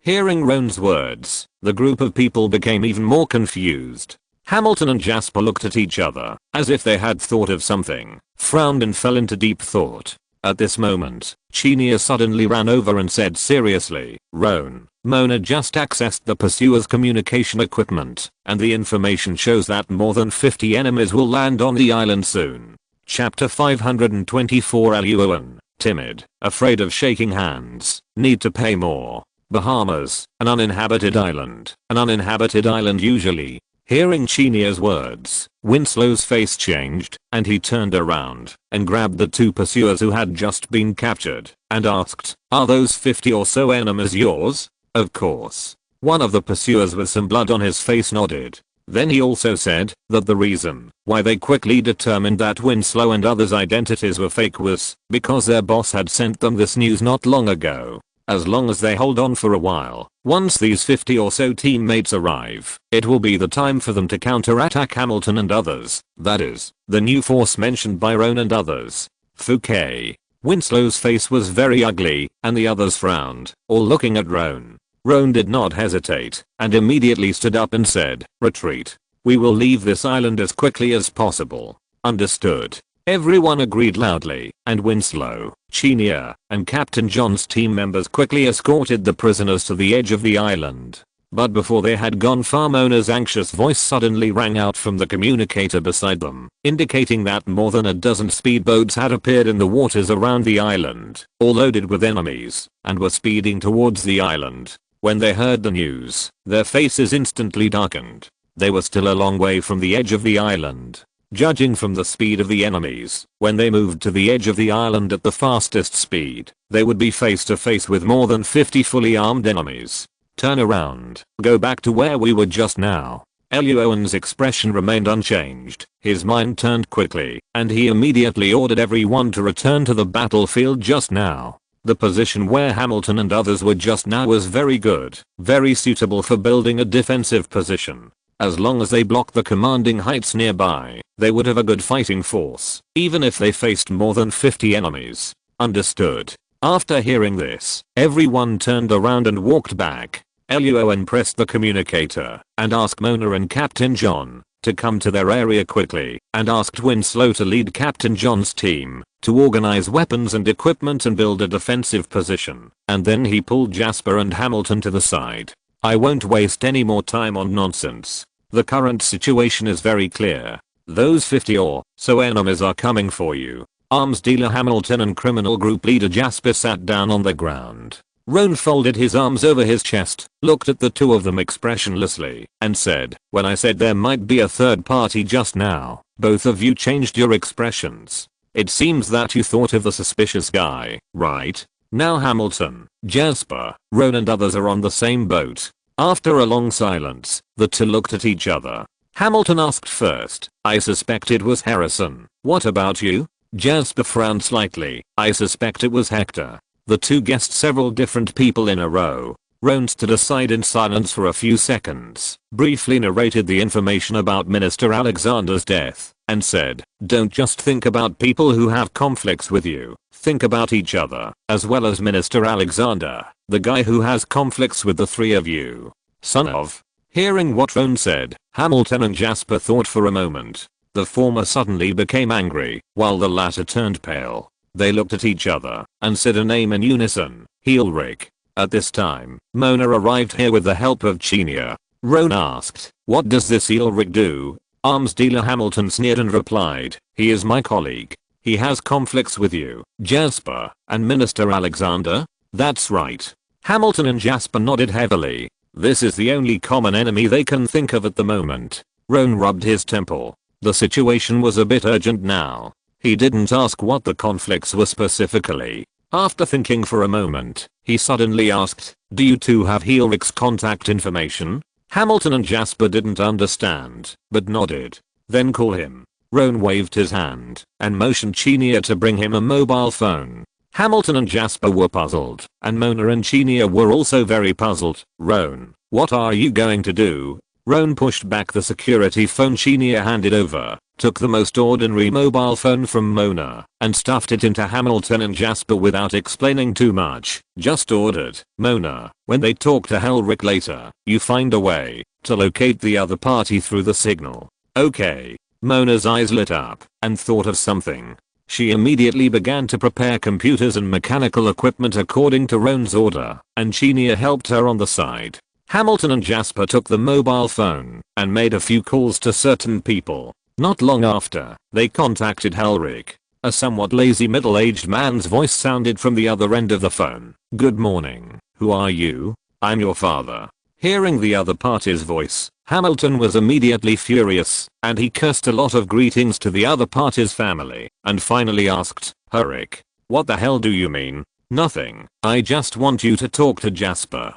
Helrick on the other end of the phone did not play dumb, and directly admitted the matter. At the same time, he was not going to say anything more to Hamilton and Jasper, and was about to hang up the phone. Mona, who was next to him, was typing quickly on the keyboard. When she heard the other party's words, her face was immediately full of anxiety because the call time was too short. She had not found the other party yet. Seeing this, Luo An immediately snatched the phone from Hamilton's hand and smiled. Hello, Mr. Helrick. On the other end of the phone, Helrick heard Luo An's unfamiliar voice and was too lazy to respond and pretended to hang up the phone. At this moment, Luo An narrowed his eyes and said in a cold voice, Mr. Helrick, Hamilton and Jasper are in my hands now. If you dare to hang up the phone, I will kill them. Although he had not yet fully figured out what Helrick's real purpose was, the fact that the other party spent so much effort to get Jasper into his hands was enough for Luo An to judge that the other party definitely did not want to see Jasper die. Hearing this, the other end of the phone suddenly fell silent. After a few seconds, a cold voice sounded on the phone. Who are you? I'm just a small snakehead. Luo An narrowed his eyes and pretended to be the cousin of the snakehead before, saying that he came to Jasper because his cousin was killed and he wanted justice. Unexpectedly, he actually caught Hamilton and Jasper. Looking at Hamilton and Jasper, whose mouths were stuffed with rags by Chenia, and the progress bar on Mona's computer showing 40%, Roan grinned and said, I heard from Mr. Hamilton that the 50 or so guys with guns outside the island are your people. But I'm a bit timid, and when I'm scared, I like to kill 2 people to give myself courage. So Mr. Helrick, you see. Roan was not worried that his identity as the cousin of the snakehead would be exposed by the other party, because the cousin of the snakehead was kidnapped by him first, and then secretly taken away by Trick Canada's people. Not many people knew about this, and it would take time to investigate carefully. And Helrick, like Roan and the others, lacked time. As expected, after hearing Roan's words, there was silence on the other end of the phone for a while, and then a cold voice sounded again. What do you want? It's not what I want, but what you want, Mr. Helrick. Seeing the 75% progress bar on Mona's laptop screen, Roan asked back, now everyone outside the island is your people. I'm timid and scared. Helrick on the phone sneered and said, well, you hand Hamilton and Jasper to me, and I will let you and your people leave the island. Mr. Helrick, don't say such lies to children. Do you really not care about the life and death of Hamilton and Jasper? Hearing that Roan always used Hamilton and Jasper to threaten him in his words, Helrick on the other end of the phone had a dark face. After a few seconds of silence, he said, $5 million US, plus the release of you and your people from the island. You hand Hamilton and Jasper to me. Hearing this, Roan took a deep breath and said with anger on his face, Mr. Helrick, I came to this island because of my dead cousin. He's my cousin. My brother. Mr. Helrick on the other end of the phone sneered. So. Luo An grinned. Add money. I want $10 million US. XN. Chapter 525 Bargaining. 20 minutes. Hearing Roan's words add money, Hamilton and Jasper, who had rags stuffed in their mouths, rolled their eyes. Captain John, who had returned with the captives, and his team members all stared at Roan in a daze. Although they knew that Roan was just trying to be polite to the other party, they didn't know if it was an illusion, but they felt that Roan seemed to be very skilled in asking for money. Winslow hurriedly patted everyone silently and then organized the position. Mona and Chenia didn't care about Roan's words. They were concentrating on the 93% progress bar on the computer. When Helric heard Luo An offer $10 million, he laughed out of anger. Do you think this number is possible? Luo An walked to a rock nearby and saw the speedboats that had begun to land on the island in the distance. He narrowed his eyes and replied, $10 million is just my first offer. Mr. Helric can bargain. Okay, $8 million. Deal. Helric was choked when he heard Luo An agree so quickly. He took a deep breath and then continued, you release the people, and I will pay you to let you go. Luo An shook his head and refused. Impossible. You finish the fight first and let us go, and we will release the people last. You don't trust me? No, it's Mr. Helric who doesn't trust me. Luo An's voice fell, and the air was silent for a long time. Helric on the other end of the phone snorted coldly and hung up the phone directly. The negotiation broke down. Winslow, who was standing next to him, saw this scene and his face changed slightly. He asked, isn't Helric afraid that we will kill Hamilton and Jasper? From Helric's point of view, we dare not. Roan shook his head. He had just pretended to be a snakehead, and Hamilton and Jasper were the only bargaining chips in his hand. From Helric's point of view, as long as Roan didn't want to die in the hands of those 50 or so people, he wouldn't dare to kill Hamilton and Jasper directly. Would a snakehead be afraid of death? There is no doubt that he is afraid of death. Roan's exorbitant price just now proved this. Helric's words just now were always a test. After he realized and confirmed that Roan was greedy for money and afraid of death, he dared to hang up the phone directly. However, Helric was on the 3rd floor, and Roan was on the 5th floor. He smiled and patted Winslow on the shoulder. He walked to Mona and asked, how is it? Success. Mona and Chenia's faces were full of joy. Roan just delayed time, allowing the two to successfully locate Helric's position. The other party is now on a major island in the Bahamas. Winslow's face was immediately excited, and Roan's expression remained unchanged. He had guessed this possibility before. Helric attached so much importance to Hamilton and Jasper that he sent more than 50 people to the island. Naturally, he himself would come to the Bahamas with a high probability. After determining the other party's location, Roan immediately took out his flip phone and called Trick Kennedy. Sir, I have captured Jasper. Trick Kennedy on the other end of the phone was immediately surprised, but before a smile appeared on his face, he heard that Roan and his men were currently surrounded. Fouquet. After listening to Roan's description, Trick Kennedy stood up with an anxious look on his face, slapped the table, and said anxiously, I will send someone to that island to rescue you immediately. It's too late, sir. Looking at the enemies who had begun to enter the jungle not far away, Roan briefly recounted his conversation with Helric just now, as well as Helric's current location, and then said, Sir, didn't you send a group of people to the Bahamas before? Let them catch Helric. As long as Helric is caught and forced to order the termination of the operation, we will be safe here. Okay. Trick Kennedy nodded repeatedly and immediately picked up the landline next to him to call to inquire about the situation of that group of people. After a moment, he quickly picked up the phone and said to Roan, that action team has arrived in the Bahamas and the arrest operation is expected to take 15 minutes. You must hold on for 15 minutes. Got it. After hanging up the phone, Roan looked at the position that had been dealt with by Captain John and others, shook his phone, and said loudly, everyone, 20 minutes. We will hold on for 20 minutes. Considering the possibility of unexpected situations, Roan extended the time by 5 minutes. No problem. Understood. Captain John and his team members were immediately encouraged when they learned that the headquarters had sent support. After a while, one team member guarded Hamilton, Jasper and other prisoners. Mona, Winslow and 4 team members, a total of 7 people squatted in the position, and Roan, Chenier and Captain John squatted in the surrounding commanding heights, ready to join forces to meet the enemy. There were 53 enemies in total, which was the information Mona had received in the message before. As time passed, more and more enemies slowly appeared in front of everyone. Roan immediately pressed the communicator. Attack. Bang bang bang. Bang. Bang. Bang. Boom. Boom. Boom. As soon as Luo An finished speaking, fierce gunfire and deafening explosions rang out instantly. Because the terrain was narrow and Winslow and his men were in a high position, Luo An and his 3 men occupied the commanding heights, and Helric's men were caught off guard. Left.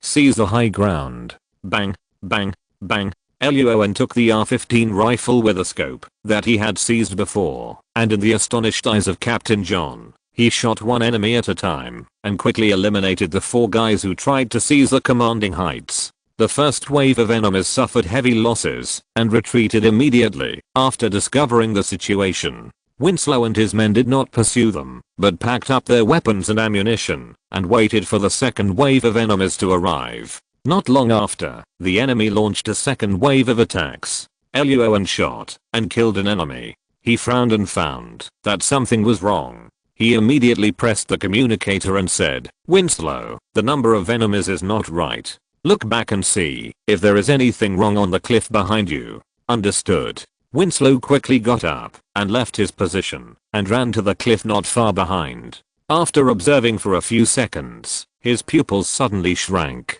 He pressed the communicator and said urgently, "Luo An, you are right. There are enemies below the cliff. Son of." Hearing that the enemy was going around and preparing for a sneak attack, everyone's face suddenly changed. Their number was several times less than that of the other side. If they divided their troops to go to the back, the situation would only get worse. But if they didn't divide their troops, once the enemy successfully went around, they would all be unable to escape. "Leave the cliff to me." Luo An calmly took out a bottle of physical strength potion and a bottle of hemostatic potion and poured them into his stomach. Then pressed the communicator to order Winslow to fill his commanding heights while he went to deal with the enemies on the cliff.